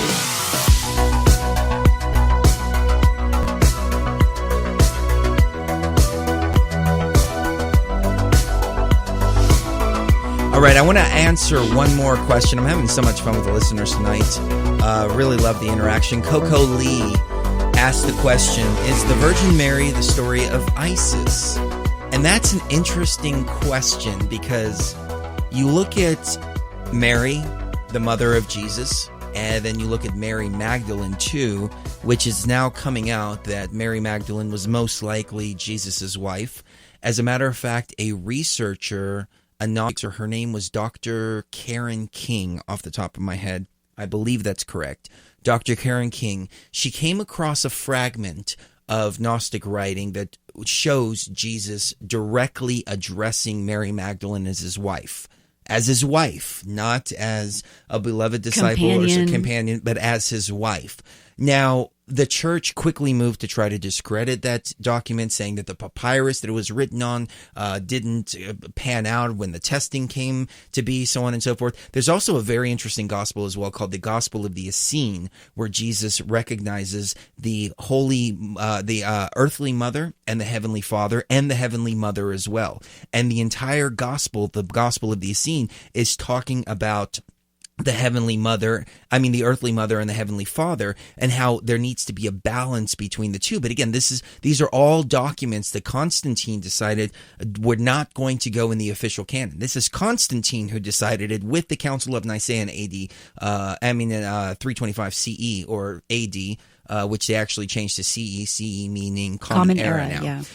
But you look at the story of Isis, for example, and Isis is the mother of Horus, and then later on, she's also the wife of Horus. Now, this may be due to the merger of the mythologies when the Upper Egypt and Lower Egypt merged together, and there was a lot of merger there. So when that happened, there's a lot of confusion as a result.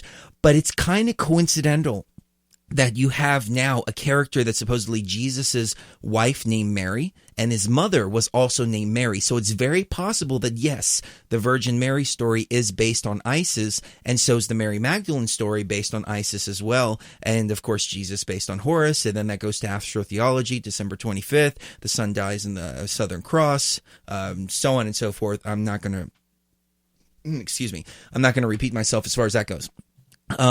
We will include a lot of this in the film, though, for sure. But I do want to say that you do see the systematic suppression of the feminine energy in religion, and that's what's most important, because as I said before, the feminine energy is a representation of the other half of our consciousness, and when the masculine and the feminine are working in unison together, then we're at perfect balance, and we're able to recognize our divinity. Then we can't recognize our divinity if we're not completely balanced, but as long as we're off balance, we're actually moving further away from the seat of our divinity than closer to it. And looking at modern religion, monotheism, you would think that God is destructive, because in the Bible it's a very destructive force, flooding the world, killing all the firstborn, demanding blood sacrifices, etc., etc., etc.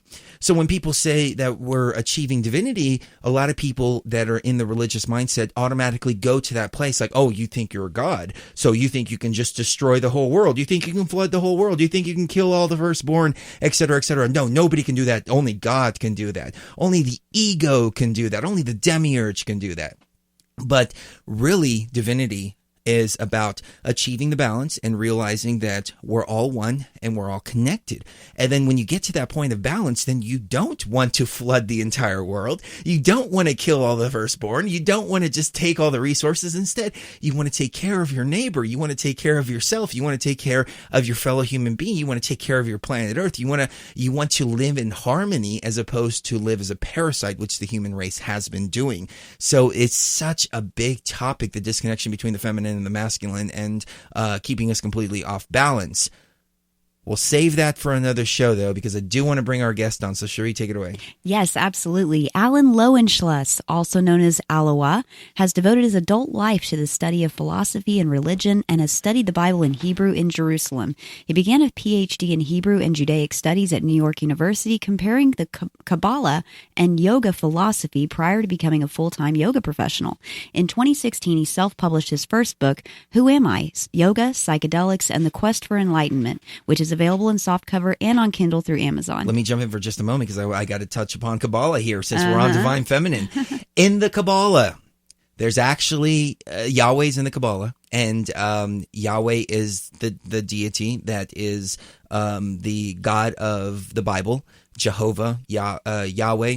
And Jehovah's actually, it has a feminine and a masculine element to the word itself. So I was actually doing some research on that, and the ova is actually female, and the J is actually male. So it's the male and the female together. Androgyny. Yes, androgyny. When you look at the root of the word, the Hebrew word. But the Kabbalah, Yahweh had a wife. Yahweh had a wife named Ashira. Or, as the Kabbalah calls her, Shekinah. Mm-hmm. Shekinah. Where have we heard Shekinah before? In World War I mean, not World War. World War III. It has become World War III. In the invasion of Iraq, what you heard was Shekinah, Shekinah, Shekinah, Shekinah, Shekinah. The root word of the word Shekinah is actually to inhabit, dwell, or settle in. So they were invoking the goddess Shekinah to inhabit, dwell, and settle in the Middle East. Mm-hmm. So it's all like an incantation, and it's all pulling on different parts of the human consciousness and collective consciousness to manifest a particular type of reality. I guess I can let you in on one more secret. Nah, I'm going to save it for the film. I'm going to save it for the film. Save something for the film. Okay, yeah. Well, I mean, we've only gotten 2 parts of the film done, and there's so much more that we're going to get into. Oh, yeah. Anyways, go ahead. And that is available, his book, Who Am I? Yoga, Psychedelics, and the Quest for Enlightenment. That's available through Amazon. Also, last year, he released a CD of music called Heart and Hands. That's heart and then the letter N and then hands, which is available on CD Baby, iTunes, and Spotify. He and his beloved partner, Bea, also recently formed the company Truly Helpful to promote their offerings and services with the intention to allow more love to be. I like that. Allow more love to be. Very well. Yes. I'll let you take it away. Okay. Alan, do we have you on the broadcast? Oh, let's see. Do we have you with Maybe us? more Mercury retrograde stuff going on here. I don't know. Oh, no, it looks like we disconnected. Let's see if we can get him back on the line here. And, I like the question that they posed a minute ago with the Virgin Mary and Isis, and I will bring that up later. Alan, do we have your... Oh, hi, Alan. It's good to speak to you. Hi. Wonderful. So let's start from the very beginning. Who are you? Just a little bit of who you are for the listeners. We gave you a great intro, but you weren't on the line to hear it. Wonderful. And what I'm interested in is, how did you merge yoga and psychedelics together in one thing? Well, there's actually quite a history. The book "Be Here Now" was by Ram Dass, was very, very influential, and I could tell that story that he tells in the book. That when I first read that, I was very interested to learn more. But basically, and a lot of people know this story, but the story is that Dr. Richard Alpert was working with Timothy Leary at Harvard in the late 50s, early 60s, and they were actually given permission by Harvard to study psilocybin, but they weren't allowed to give it to undergraduates, which they did eventually to at least one, and then they got in trouble for that. And basically, they kept studying psilocybin and then LSD, doing research. Finally, Richard Alpert decided that LSD was not working for him anymore, and he wanted to see what effect it would have on yogis and see if yogis in India could tell him about LSD or show him that they could do something similar without using LSD. And he eventually found a guru or a teacher who was able to show him that, and that was Neem Karoli Baba. That's the basic story of Be Here Now. And when I got into yoga, I was told by many people that yoga can do the same thing as psychedelics if you learn how to meditate. And I was led to think that was the way, and I actually did, got a lot out of that. But then eventually I began to explore ayahuasca and some other plant medicines. So let me ask you this, Alan.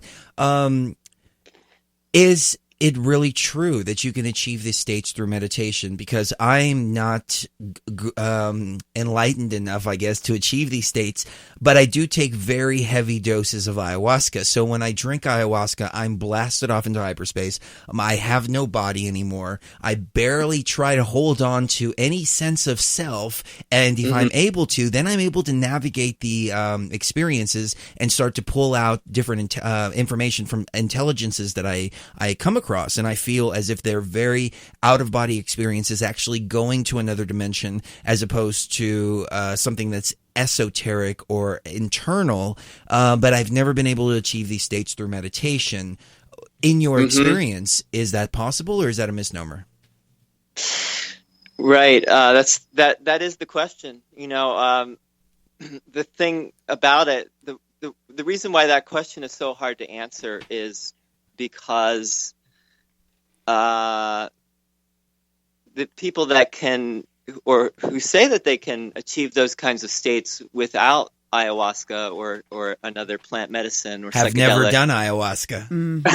Well, some have, and I had some very interesting experiences with meeting my gurus from India and through meditation, which I write about in the book a little bit, but nothing like ayahuasca. Ayahuasca as a whole, for me, was a revelation.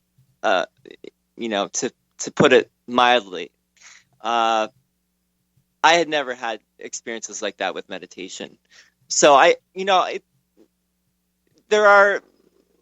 what my book is really getting at is that there is a debate, and the debate is basically what Ram Dass highlighted in his book, which is there are people that say LSD is can put you in touch with all sorts of realms, including you can experience the Godhead.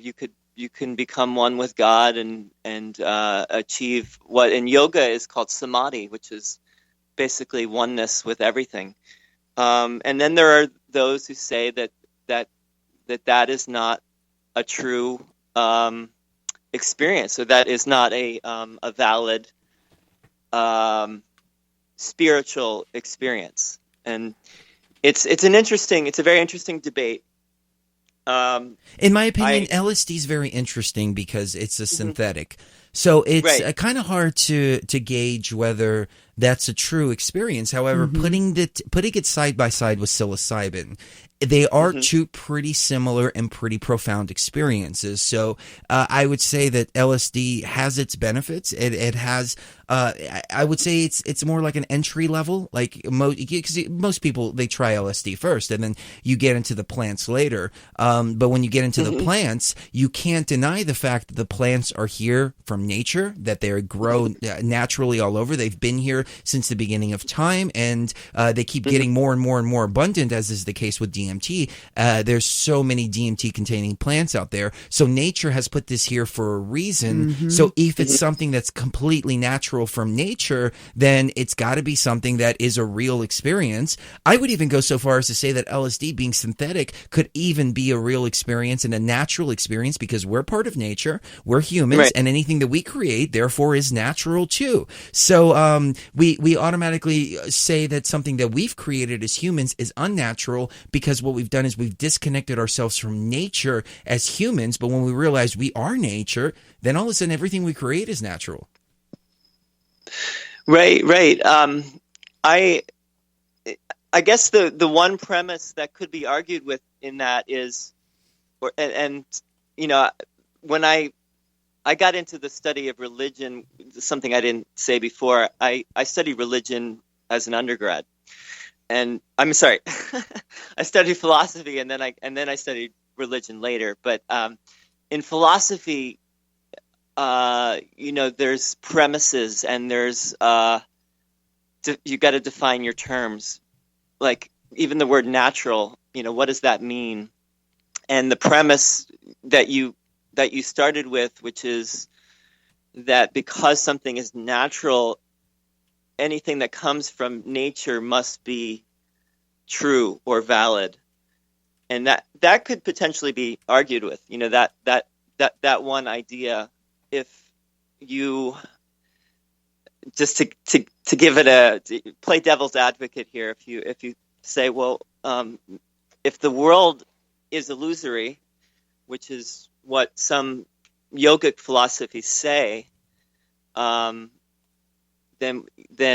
what is natural is not necessarily true.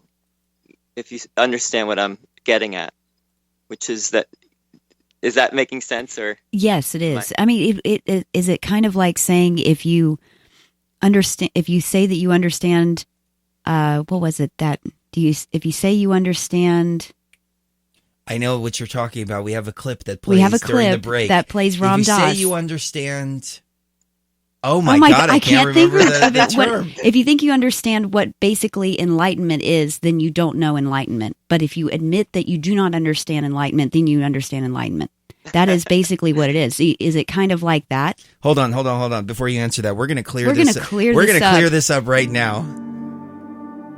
The Godhead is never an object of its own knowledge. Just as a knife doesn't cut itself, fire doesn't burn itself, light doesn't illumine itself. It's always an endless mystery to itself. Endless mystery to itself. Endless mystery to itself. If you think that you understand Brahma, you do not understand. Brahma! Have yet to be instructed further. If you know that you do not understand, then you truly understand. For the Brahman is unknown to those who know it, and known to those who know it not. There we go. Okay, so we cleared that up. Brahma. Is it kind of like that, Allowah? Well, you could say that by the very fact that we're having this conversation and that we have in some way agreed that there is duality, that we are separate, then we don't know, because the state of Brahman or enlightenment, if you will, would be non-dual. It would be there's no separation. The beings in the beings in the psychedelic realm told me the same thing. They said, "See how it all works together.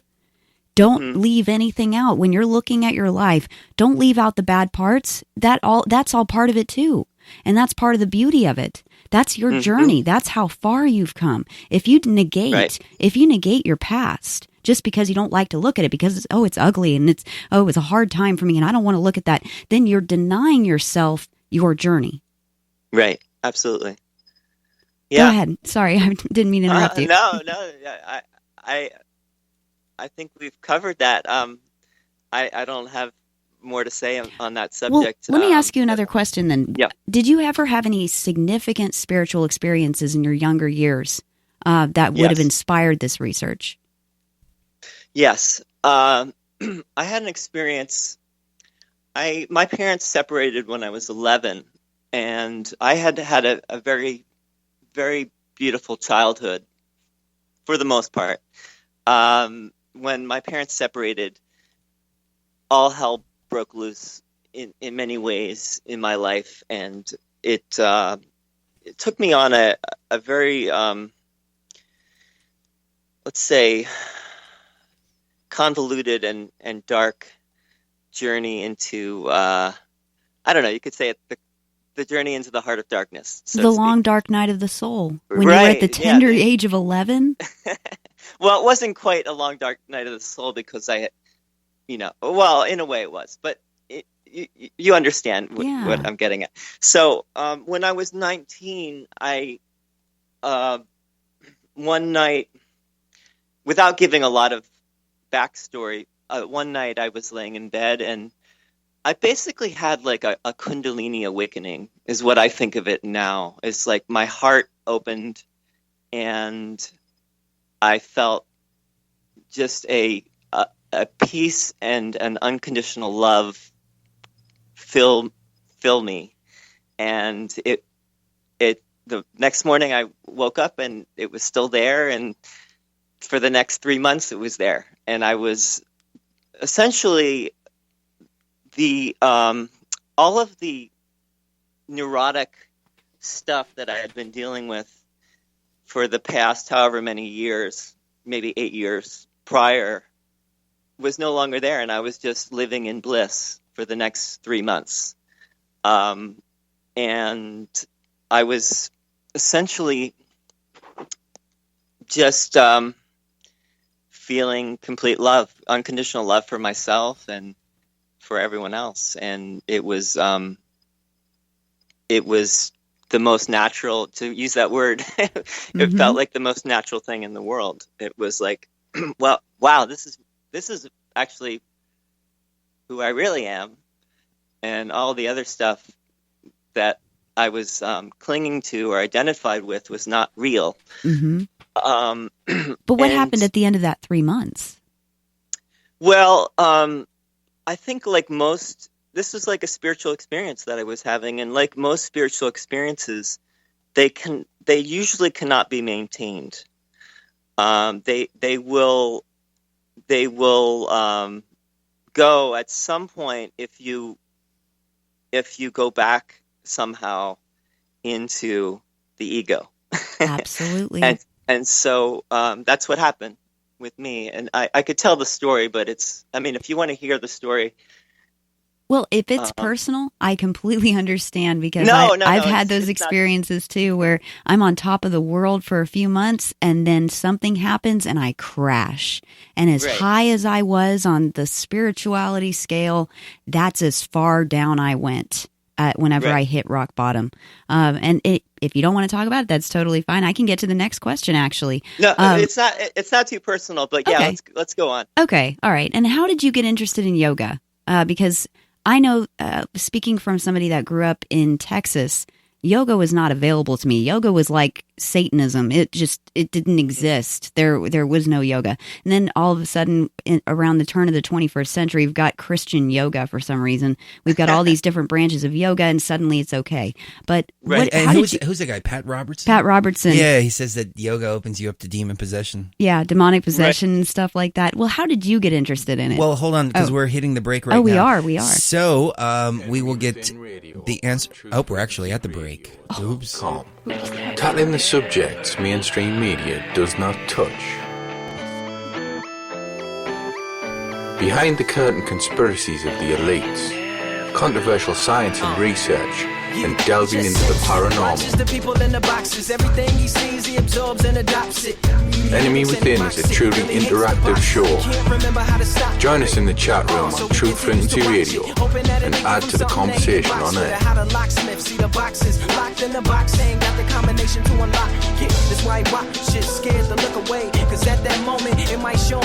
Challenging the narrative with debate and new perspectives.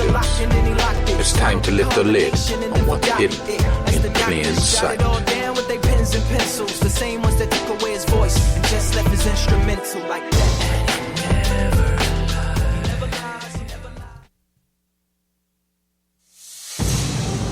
You are listening to Beyond the Veil with Chris and Sherry Geo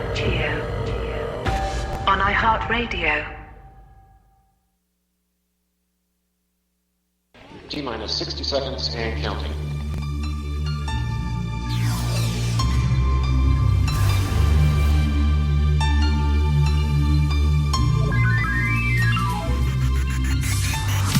Welcome, fellow traveler, to phase 3 of this journey. Here you will experience an even deeper level of understanding as we traverse through the boundaries of hyperspace consciousness. Here, you will find that reality is altered with a single thought and a single intention.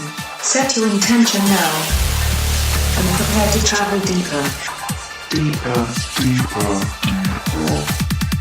Beyond the veil.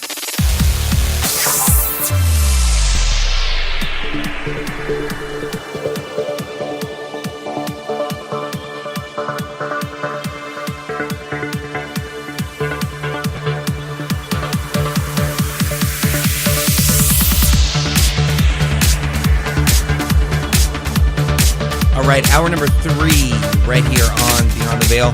We have a short segment, so let's get into the question you were asking, Alan, and then we'll jump more into the interview after the break. So, okay, yes, Alan, and we're back speaking with Alan Lowenschluss, also known as Allowah. author of the book Who Am I? Yoga, Psychedelics, and the Quest for Enlightenment. So, Alan, real quick, how did you get interested in yoga? And then on the other side, we are going to talk about plant medicines. How did you get interested in yoga, Alan?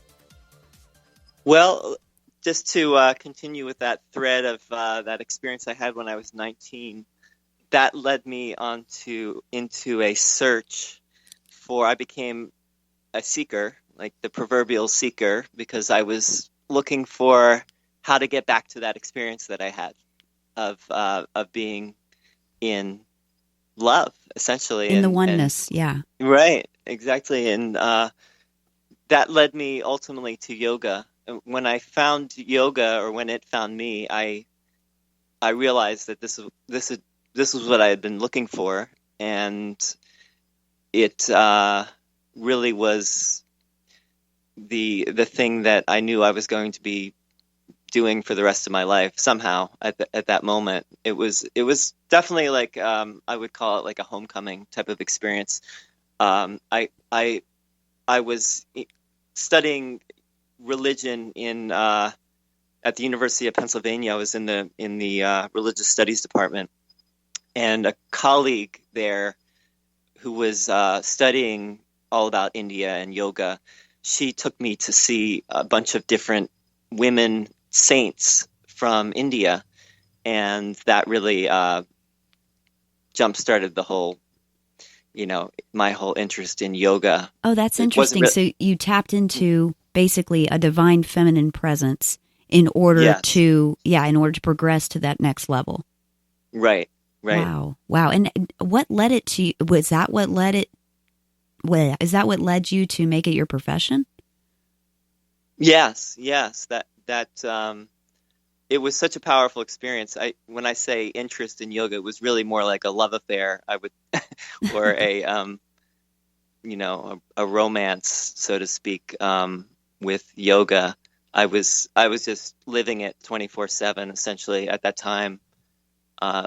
It was like couldn't get enough of learning about it and practicing yoga and asanas and meditation. And this is in the mid 90s.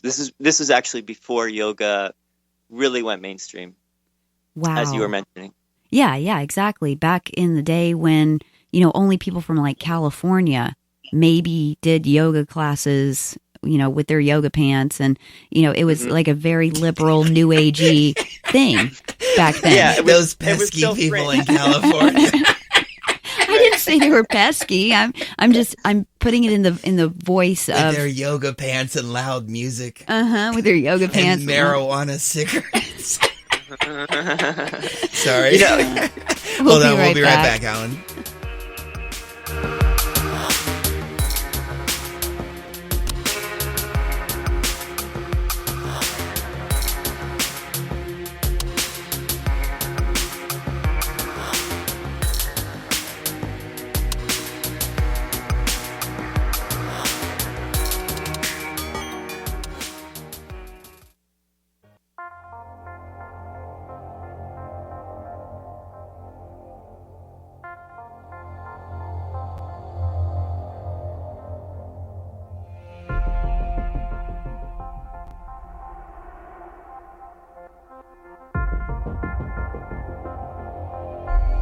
My dear traveler, remember this. Whatever plane our consciousness may be acting in, both we and the things belonging to the plane are, for the time being, are only realities. However, if we mistake the shadows for realities, we find ourselves confusing the upward progress of the ego as an elevation of consciousness. Thus, beware of oneself when you step beyond the veil.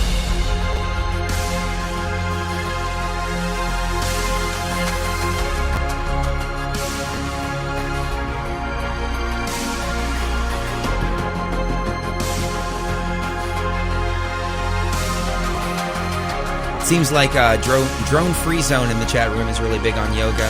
He's posting various yoga photos. And it's beautiful art. There's nothing more I can say about that. Anyway, Sherry, take us away. Yeah, sure. How did you get interested in plant medicines, Alan?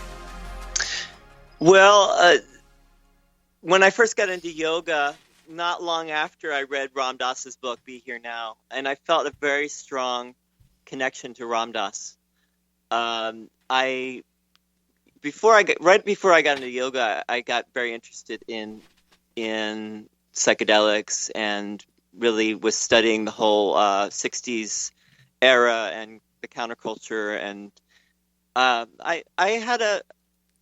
had a desire to explore that, and then I got into yoga, and in the yoga world, it was like I was saying before, it was like a no-no to delve into those kinds of things. So for years I didn't, and then I met some friends who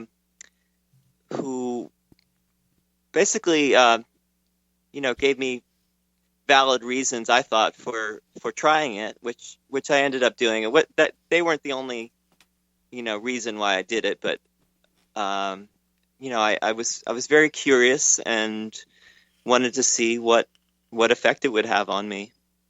And I first tried MDMA. That led me into San Pedro or Wachuma, and then eventually to ayahuasca and some other things as well. But mainly ayahuasca is what I've mainly been working with for the last 10 years or so. And how did your exploration of these substances kind of affect your understanding of yoga, and especially the spiritual quest that you were on? I was a little conflicted about it early on. I kept thinking, wow, I've really gotten off the yogic path. But the truth is that yoga, the word yoga is like an umbrella term, and there are many paths in yoga. There's tantra, and there's the right-handed path of tantra, and there's the left-handed path. Essentially, the use of psychedelics would fall under the left-handed path of tantra. So what I've come to understand through using ayahuasca in particular is it's taken me. I feel it's helped me to get even clearer about the obstacles, the things that are in the way of you could say enlightenment, the things that are in the way of really seeing clearly. I was not getting that so much through yoga practice alone, or at least I didn't feel like I was. So you felt like you kind of needed a little bit of a boost to what you were already doing with the yoga. Yeah, it really seemed to help. Yeah, it seemed to clarify things. Do you know why? Even more. Do you know why I think that is? And I hate to interrupt you, but I think that's because when you're doing yoga and just strictly yoga and yogic exercises, it's about controlling your breathing, controlling your movement, controlling everything. Right. And when you add ayahuasca to the mix, it destroys your sense of control completely. Right. Like you must give up that control, or you will have a terrible time with it, because that's the ego not wanting to let go of control. And if you don't allow that to happen, then you really aren't going to get the benefit from it. But if you're using it alongside yoga to make sure that ego isn't what's in control of the yoga, to make sure the one in control of the yoga is your higher self, I think ayahuasca would be a great thing. Right. It's another thing that my book goes into a little bit, which is, I think that people that do yoga and that take yoga seriously and meditate, they are prime candidates for using ayahuasca, and they will probably get much more out of it because they've prepared themselves. Mm-hmm. Ultimately, what is who is really, as you use the word control, who's really in control? Mm-hmm. I'm just saying that preparing yourself through like a yogic practice can be very, very helpful, and it will ultimately, yes, take you beyond beyond the body and beyond the idea that you are in control. And it will sometimes show you, like early on for myself, I had some really difficult experiences with ayahuasca because I was really attached to that idea of control. It was very challenging for me. So yes, I think you're very correct about that. Well, let me posit something else to you. This lack of control in ayahuasca, the thing that I see the most with people who have bad experiences is that they're the type of people who can't sit still and just be. They don't know how to sit still and just clear their mind and be quiet for 5 minutes. They can't even go 5 minutes without talking or without some kind of noise, some kind of movement, some kind of something going on. And they're such it's okay to be novelty seeking and it's okay to be an active person, but there is a time for everything. And if you don't know how to quiet your mind, you're definitely not going to have a good experience when you're using any psychedelic. If you don't know how to go within and quiet yourself. Right. Absolutely. Yeah. Yeah. So what is it about? Oh, go ahead. No, you go ahead. No, I was going to let you go on and speak about that I just said. Okay, well, yeah, it's again. I was really just going to reiterate the point that psychedelics, or if you want to use plant medicine like ayahuasca, plant medicines like ayahuasca, are not as helpful, I don't think, for those who don't already have the ability to quiet themselves, to sit still, to meditate. They're just not, they will probably not be as effective. They won't reveal as much. Right. Or if they do reveal, the revelations won't really be understood. Right. I notice. So yes, I notice a lot of people will they will try to react to the plant medicine state the same way they react to things in real life, and you can't do that, because what's going on is not outside of you, it is inside of you, and you have to deal with that inside stuff before you can even be told anything about the outside stuff. And that was the hardest thing for me, was reacting to it in a way that was going to be healthy for me in the long term, because my instantaneous reaction to the lack of control in the psychedelic or plant medicine state, especially plant medicine, was devastating to my journey, because I wanted to see it the same way that I see everything else in life, and you can't do that, because what you're seeing is actually entheogenic. It's divinity from within. And if you don't realize that, because your mind is so jarbled up with, everything in your life, then you're going to miss everything that it's trying to tell you. So what is it about ayahuasca in particular that you find so interesting? Well, it's hard to, I've kind of developed this relationship with ayahuasca, and I haven't so much with other things like mushrooms or LSD, or so I can really just say that ayahuasca, in other words, maybe if I had developed a relationship with mushrooms, I would be saying something different. But I can say about ayahuasca, what I think ayahuasca does, and what it's done for me in particular, is it has highlighted the places within myself that are still identified with things that are not true or real. And in doing that, like, for instance, feelings of shame, guilt, feeling unworthy, feeling in any way inferior or superior. I think it can take you both directions. Whatever it is you need. Right. And whatever you need to see. It really goes to the mother wound. It goes to your mother wound. It shows you sometimes in a very shocking way, if you want that, if you're ready for that, what needs to be corrected. And that is very powerful. That's why these things can save you a lot of time if you are open to that.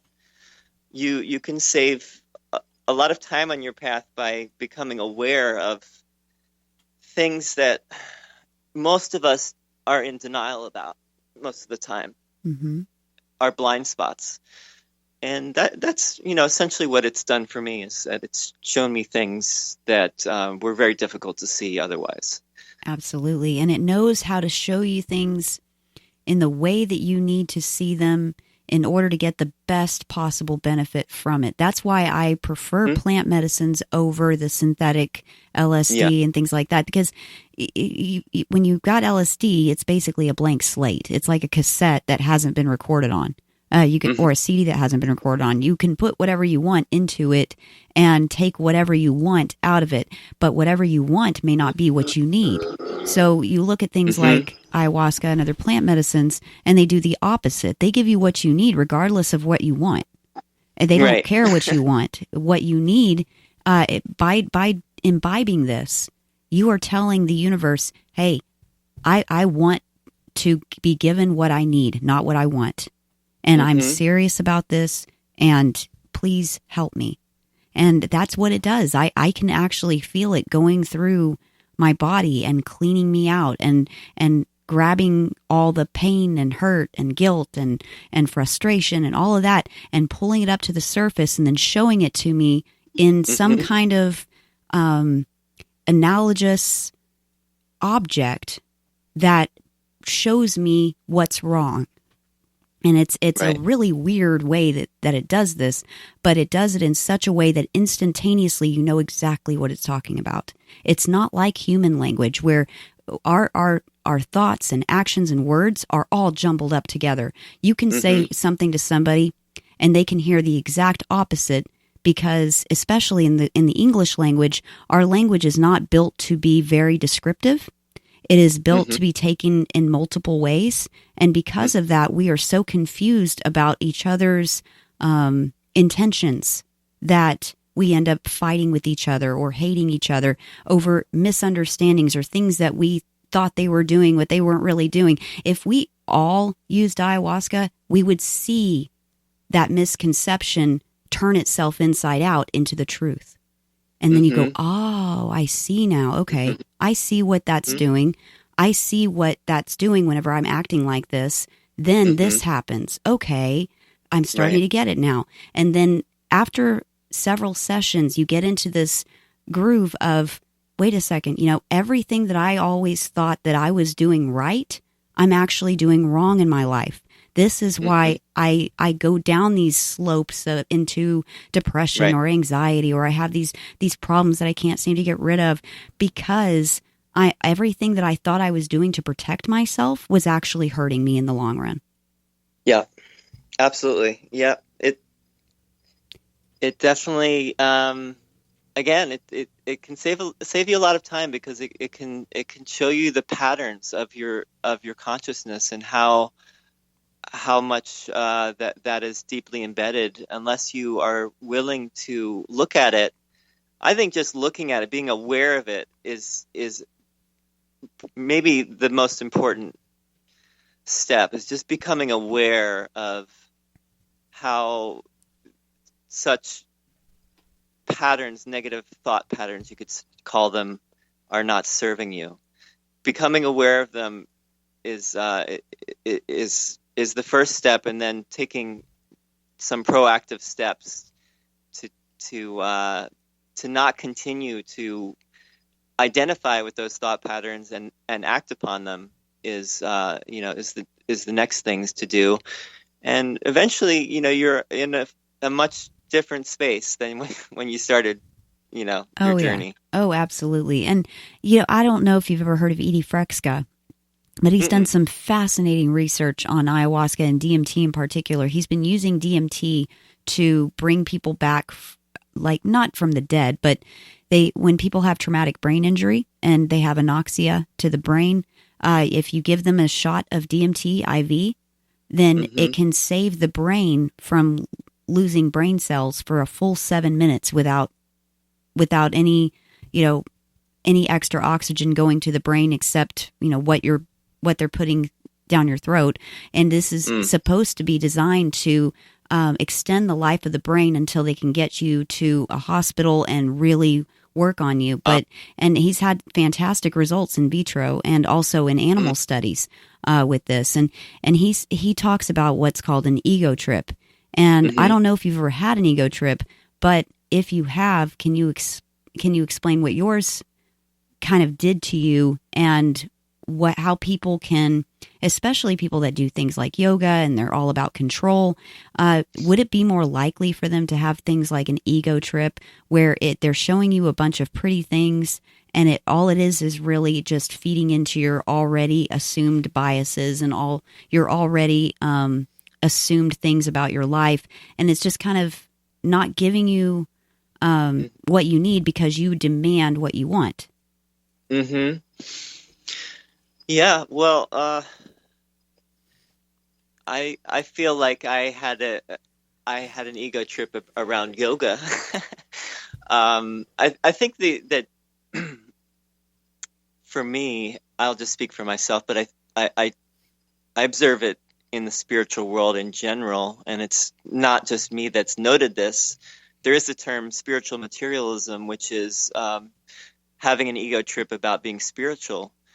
I feel like I had that about being spiritual and maybe still have to some extent. And that's something that ayahuasca helped me to, and particularly a very strong dose of ayahuasca, which took me beyond, like what you were just saying is like, if you don't have a strong enough, let's say, dose of ayahuasca, you may just be, still in la la land and and not really transcending what's there to be transcended in terms of your, if you want to call it the ego trip. Right. So yeah, I had one experience which was like an ego death experience, and that was the most helpful. It was the most traumatic for me, but it was also ultimately the most helpful because it really showed me the extent of my identification with my whole trip. Right. And so if that's what you mean, if that's what you're getting at. It is. And I think all institutions, even the more progressive or new age ones like yoga and things like that, they are all subject to ego. All of them. Everything that involves a person teaching another person something can get to the point where it involves ego. And I think the smaller doses really do have a tendency to do that because you get just enough to kind of put you in a different state, but not enough to break down your ego, strip you bare of everything you are, and rebuild you. I mean, that's what it's supposed to do. And I mean, that's kind of why I see the gringo doses that they give people down in the Amazon. They even call them gringo doses. And they've got maybe 12.5 grams of the chacruna. That's not going to do enough. I'm sorry, but it's not going to give them the kick in the rear end that they need to actually change something about their lives. And so I see a lot of these people, they go down to the Amazon, they drink this, and then suddenly they drink this 4 or 5 times, and then suddenly they're a shaman, or suddenly they're a spiritual guru. And that's ego. That's total ego. And so I think if you're going to go down to the Amazon, you need to ask for a large dose, a regular dose, because that's the main thing is if you get the right dose, then all works out. All of it works out, no matter how hard it is. That when you're inside of it, the rewards, the hardest experiences, the most difficult experiences I've ever had have definitely been the most rewarding, bar none. Then the ones that haven't been as I don't feel as good afterwards are the ones that I look at that and I say, oh, I think I'm only going to take half. or I don't really need that much today. I'm just gonna take a quarter of it and hope for the best. Those are the worst experiences because I'm right on the edge of transcendence, but I can't get there. And and I see a lot of women do that, especially because women have a great fear of losing control. Yeah. And that's why they like yoga so much, because it teaches them how to control themselves, how to control their breath, all of these things. And even classes where they teach women self-defense, it's about controlling your environment, being able to have control over your movements and control over what's around you and the people around you. And so they look at something like ayahuasca, and the first thing they ask is, well, how out of control am I going to feel? How am I going to feel? I don't know about this. What does it feel like? I don't like feeling like I'm out of control, and they're the ones that usually say, no, I'll just take half. But really, that's the worst thing you can do, because the best thing you can do is trust. Trust in the plants. They know what they're doing. They're not going to hurt you. As long as you're not taking anything that's going to interact with it, they will not hurt you. Right, exactly. If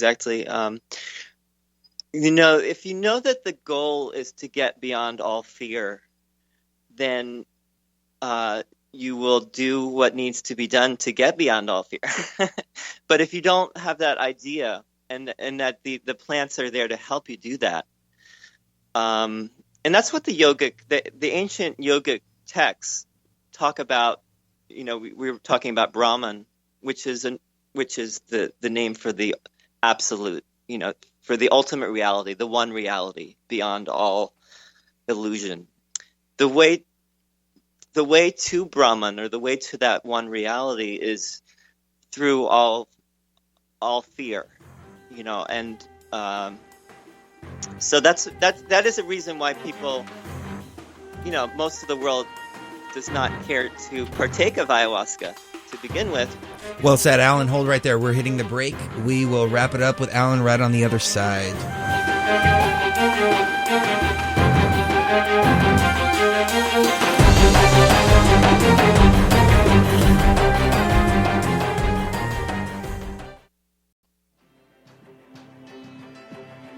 When time is but a loop, with a loose stitch in the universal cloth, seize upon the chance traveler and step beyond the veil.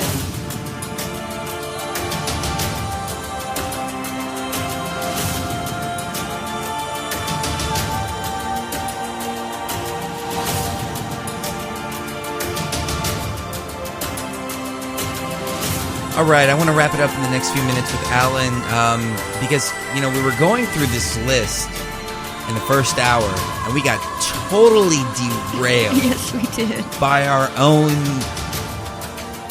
depth of knowledge on various subjects that we didn't even get through this entire list here. The list of top 10 conspiracy misquotes. So we'll get into that here in just a few moments. Maybe touch upon more of the divine feminine and divine masculine energies and break much, much more down. But Alan, give us your websites and tell us where people can find more of your work, please. Okay. Allowah.com is one place, ALLOWAH.com. And the other main website, which is actually the better website, is trulyhelpful.love. Trulyhelpful.love. That's our main website that we have. Wonderful. Excellent.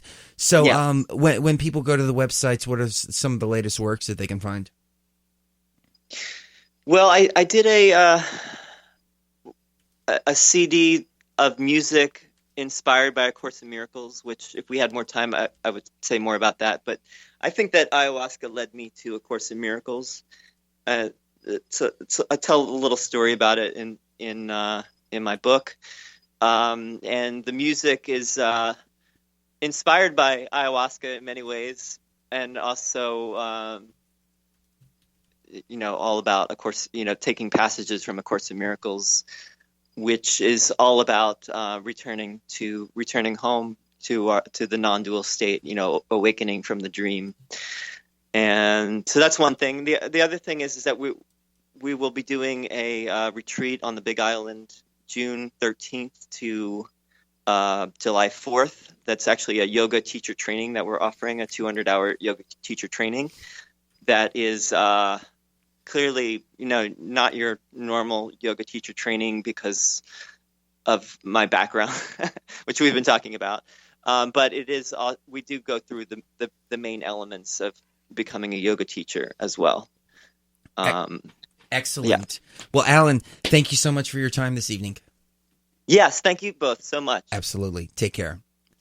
All right, ladies and gentlemen, let's shift the focus here for just a moment. However, I do want to kind of break up the segment here with a classic here that we've played on the show before. My own little creation here. I think you'll dig it if you haven't heard it. You're going to live in a tank and be tied into this virtual world. You'll be able to wire your head in and just get unlimited pleasure. It'll feel like 10 times the best orgasm for 3 days if you want straight. They're taking the DMT. Hitler took the DMT. Stalin took the DMT. Mao took the DMT. The DMT. Hitler took the DMT. Stalin took the DMT. Mao took the DMT. The DMT. Hitler took the DMT. Stalin took the DMT. Mao took the DMT. The DMT. Hitler took the DMT. Stalin took the DMT. Mao took the DMT. The DMT. There's the owners of Truth Frequency Radio. They believe they're communicating with entities. They call them clockwork elves. I'm not going to get into what they're interfacing with. They believe they're in contact with off-world groups. Chris Geo, Truth Frequency Radio, he takes it. You see the elves, little green hats. We're in trouble, ladies and gentlemen. We're in trouble. The clockwork elves, all of it, I shouldn't even get into it. There's a reason they're all whacked out of their minds. They're taking DMT. And the point is that their whole science is way ahead. We don't even know what they've got. They're in power because they're taking the DMT. Hitler took the DMT. Stalin took the DMT. Mao took the DMT. Chris Geo took the DMT. Hitler took the DMT. Stalin took the DMT. Mao took the DMT. Chris Geo took the DMT. You think they're all a bunch of old men? They're in power because they were into this stuff 70 years ago. The DMT. They were jacking DMT 70 years ago. They were injecting it. They're taking the DMT. Hitler took the DMT. Stalin took the DMT. Mao took the DMT. Chris Geo took the DMT. Hitler took the DMT. Stalin took the DMT. Mao took the DMT. Truth Frequency Radio took the DMT. I shouldn't even get into it. I don't want to see him kissing goblins, ingratiating goblins, in bed with a goblin. I don't want to see him kissing goblins, succubus with goblins, ingratiating goblins, in bed with a goblin. I don't want to see him kissing goblins, ingratiating goblins, in bed with a goblin. I don't want to see him kissing goblins, ingratiating goblins, in bed with a goblin. Dump it. Charging into a goblin's nest, some goblin vomit and slop and blood on it, especially up to his ankles. Trump charging into a goblin's nest, some goblin vomit and slop. Goblin vomit and slop. I'm not expecting him to not get dirty slop. Kissing goblins, ingratiating goblins, succubus with goblins, in bed with a goblin. Kissing goblins, ingratiating goblins. I just want to catch him in bed with a goblin, in bed with a goblin, in bed with a goblin, in bed with a goblin. I just want to catch him in bed with a goblin. Thank you for sitting down with me. Were you ever bullied? No, I wasn't. Has it happened that somebody has done something to you to wound you? I try and unwound myself. I feel like you're trying to get out of bounds. I go hard. I go hard. If I was soft, I would not have gotten this hard. I go hard. I go hard. I go hard. I'm familiar. Yes, you are. I say sit down, everybody. And they don't sit down. They refuse to sit down. They don't sit down. Sit down, everybody. And they don't sit down. They refuse to sit down. They don't sit down. Sit down. Sit down. Sit down. Sit down.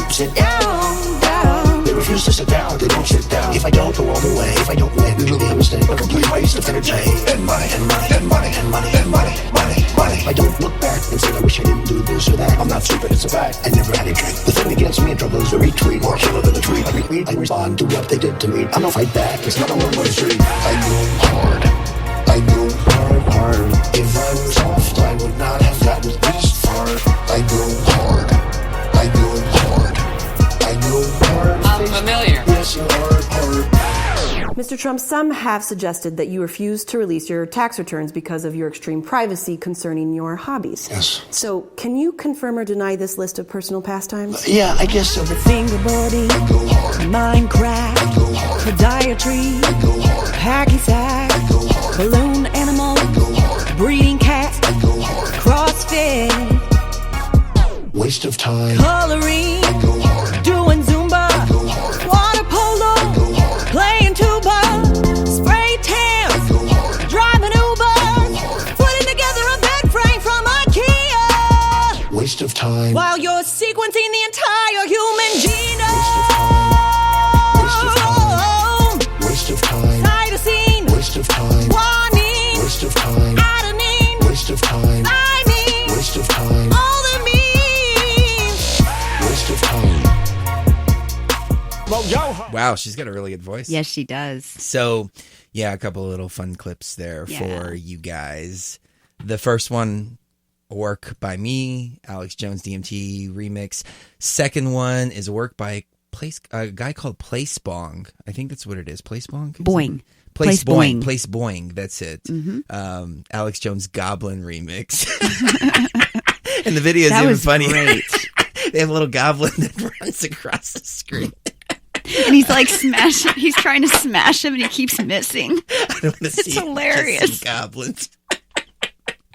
In bed with the And then the goblin. last one was Trump and Megyn Kelly interview. Uh-huh. So let's get back into, I don't know, what are we going to get into? Well, somebody. Oh, this list here. We got a great let's get list. back But into no, the what were you list. going to say? Oh, I was just going to say somebody mentioned, she said, wow, it sounds like I need ayahuasca, and I'm an empathic type. What's going on in the world today? Negative thoughts are my downfall at the moment. I think everyone's downfall is their own negative thoughts and the way you twist and turn your thoughts around to create a reality for yourself that you don't even want, but that ayahuasca can show you that, hey, you don't even want this.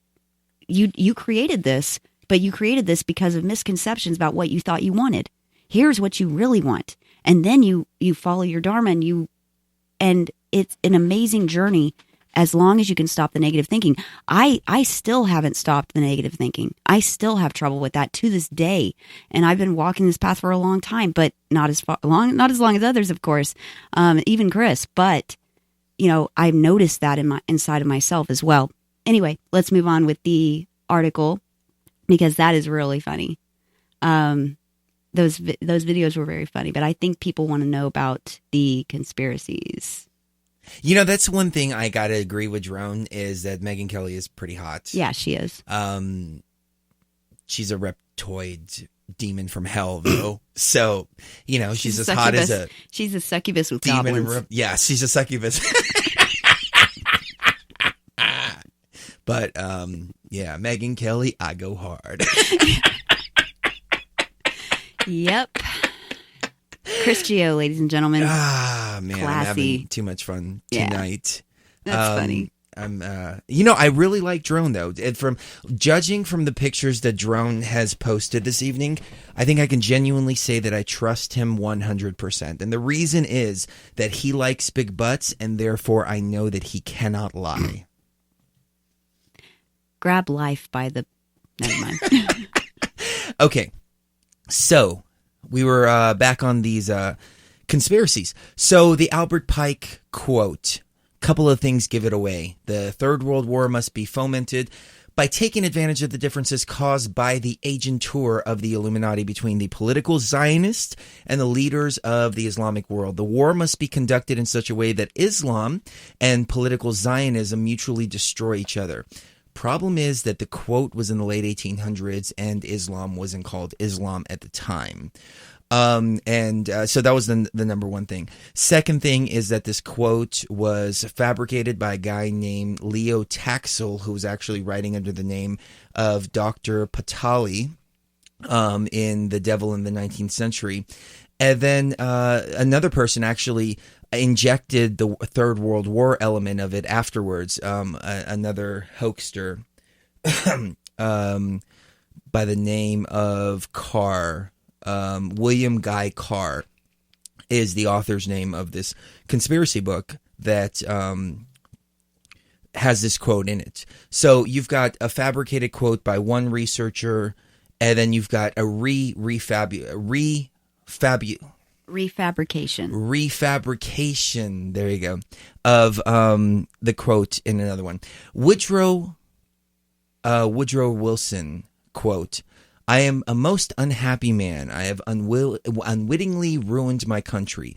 A great industrial nation is now controlled by its system of credit. We're no longer a government by free opinion, no longer a government by conviction and the vote of the majority, but a government by the opinion and duress of a small group of dominant men."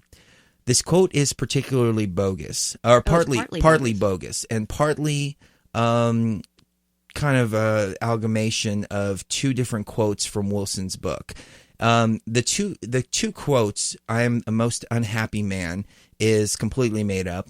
"I have unwittingly ruined my country," also another quote that's completely made up. "A great industrial nation is controlled by its system of credit." Our system of credit is concentrated. Hold on. Let me start over. From his book, this is what he says. "A great industrial nation is controlled by its system of credit. Our system of credit is concentrated, the growth of the nation. Therefore, all of our activities are in the hands of a few men." Chapter 8, Monopoly or Opportunity, a book that he authored. So there's several portions of this particular quote that were taken from a couple of works, and then a couple of elements were injected into it. So there is a semblance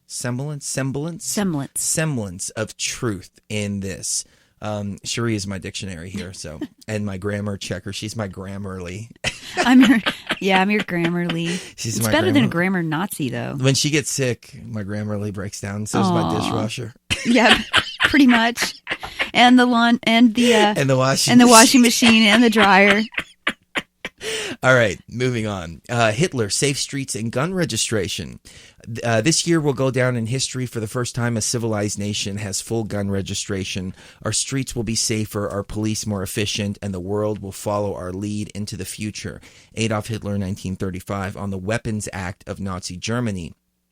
The quote, widely circulated by the National Rifle Association and other gun enthusiasts, is likely bogus. Following World War I and the signing of the Versailles Treaty, the German people were strictly forbidden from owning guns or ammunition. Failure to surrender weapons resulted in imprisonment. In 1928, the Weimar government passed the law on firearms and ammunition, relaxing gun control, but instituting strict licensing regulations, i.e. gun registration. It's unlikely that Hitler would have uttered the above quote in 1935, since gun registration laws were already in effect for 8 years prior to that. So, however, in 1938, Hitler did pass the German Weapons Act, which greatly relaxed gun registration laws and lowered age requirements for gun permits. The government then passed the regulations against Jews' possession of weapons, which forbade Jews from owning weapons of any kind. So, in other words, despite the quote, Hitler actually relaxed gun control as opposed to making people all register. So again, I mean, this is, to me, when I read this list that is cited with sources or sourced with citations, I was like, wow, all the stuff that I thought was true all of a sudden is falling apart. David Rockefeller. Again, we are on the verge of a global transformation. All we need is the right major crisis, and the nations will accept the New World Order. David Rockefeller, speaking at the UN Business Conference, September 14, 1994. There's also a variant on it, a little bit of variation on the wording. The above quote is a rather badly paraphrased version of a speech given by Rockefeller at the annual ambassadors' dinner held on September 14th, as cited where the UN Business Council awarded him with a Lifetime Achievement Award. The actual quote in exact words is, "But this persistent window and the present window of opportunity during which a truly peaceful and interdependent world order might be built will not be open for too long. Already there are powerful forces at work that threaten to destroy all the hopes and efforts to erect an enduring structure of global cooperation." So while the quote is somewhat similar, it's not, all nations will accept the New World Order, et cetera, et cetera.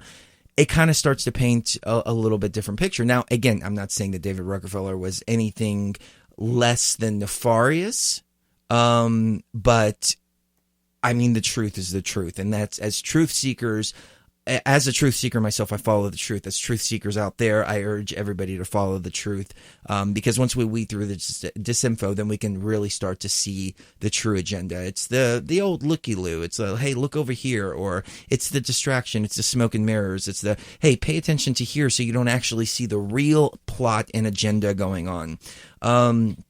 Rothschild's Puppet and the Money Supply. I care not what puppet is placed upon the throne of England to rule the empire on which the sun never sets. The man who controls Britain's money supply controls the British Empire, and I control the British money supply. Nathan Rothschild. A similar quote is attributed to Nathan's father and founder of the Rothschild banking dynasty, Mayer Rothschild. Let me issue and control a nation's money, and I care not who writes the laws. We saw another variant of the quote in Aaron Russo's America from Freedom to Fascism. Both quotes are always provided without citations, without any context, which makes their origins difficult to trace. Unlike the Jefferson quote, I think I might have skipped over the Jefferson quote. I might get into that here in a few minutes. There are no citations or any other uses for any references at all. Conspiracy author and researcher G. Edward Griffin attempted to find the origin of the Mayer quote in his 1994 book, The Creature from Jekyll Island. He was able to trace back the quote's first usage to a speech made by Senator Robert Owen, the sponsor of the infamous Glass-Owen Federal Reserve Act of 1913. After providing the quote on page 218, he writes in the footnote, "This quotation could not be verified in a primary reference work. However, when one considers the life and accomplishments of the elder Rothschild, there can be little doubt that this sentiment was, in fact, his outlook as guiding principle." So thank you to G. Edward Griffin for going above and beyond and trying to find the origins of this quote. But again, the origins of the quote are non-existent. Let's see. This is the one that got me too. This is another big one. The United Nations pledge to Satan. No one will enter the New World Order unless he or she will make a pledge to Lucifer. No one will enter the New Age unless he or she will take a Luciferian initiation. David Spangler, Director of Planetary Initiative, United Nations. David Spangler is a leading figure in the New Age movement. The post of Director of Planetary Initiative does not exist in the United Nations. Spangler was Director of Planetary Citizen, of which Planetary Initiative for the World We Choose was an offshoot. Planetary Citizen was funded by Kettering Foundation, an NGO associated with the UN Department of Public Information. And then this is the author speaking here. "I've labeled this quote as fake because of the implied links to the United Nations and its dictatorship in which to make the quote appear more consequential. The significance of this quote is that David Spangler, having an important or influence within the United Nations, essentially saying that the emphasis on David Spangler having some kind of say in the United Nations or leading the United Nations in a certain way. He doesn't. It certainly cannot be used to claim that the United Nations representative much pledged their soul to Satan.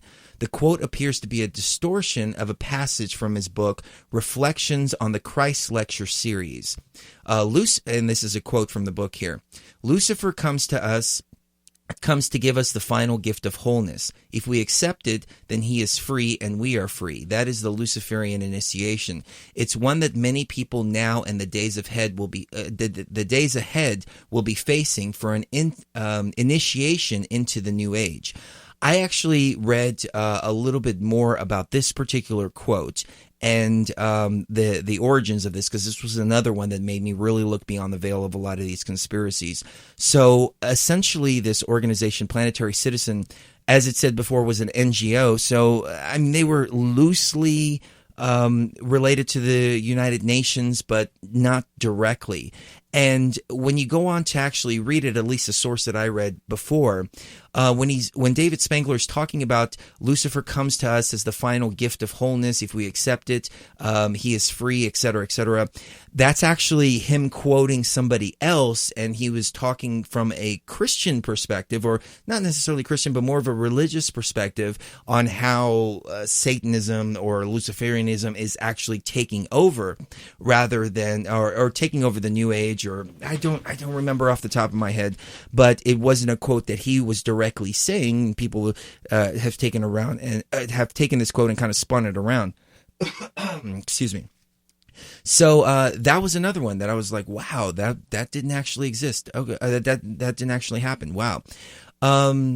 And there are a couple of others, but unfortunately, we've got about 50 seconds left. Mm-hmm. So this broadcast has just flown right by. But I think the lesson to take home with you is to use your discernment in everything you read, everything you see.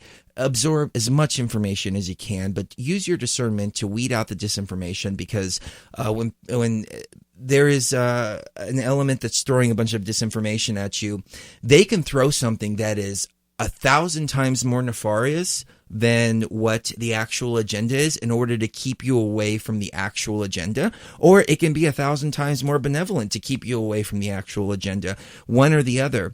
But if we understand the symbols, if we understand the rhetoric, if we understand the logic, the grammar, so on and so forth, and actually start to look for sources, then I think we can ultimately get to the truth. And that's what it's all about, stepping beyond the veil, getting tapped into the truth frequency, and going all the way to the next level.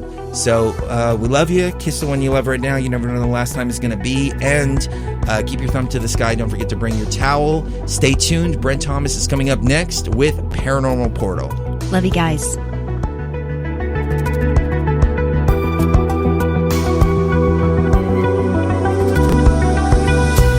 Thank you for traveling with us this evening. Meditate on your experience. And remember, reality is merely an illusion.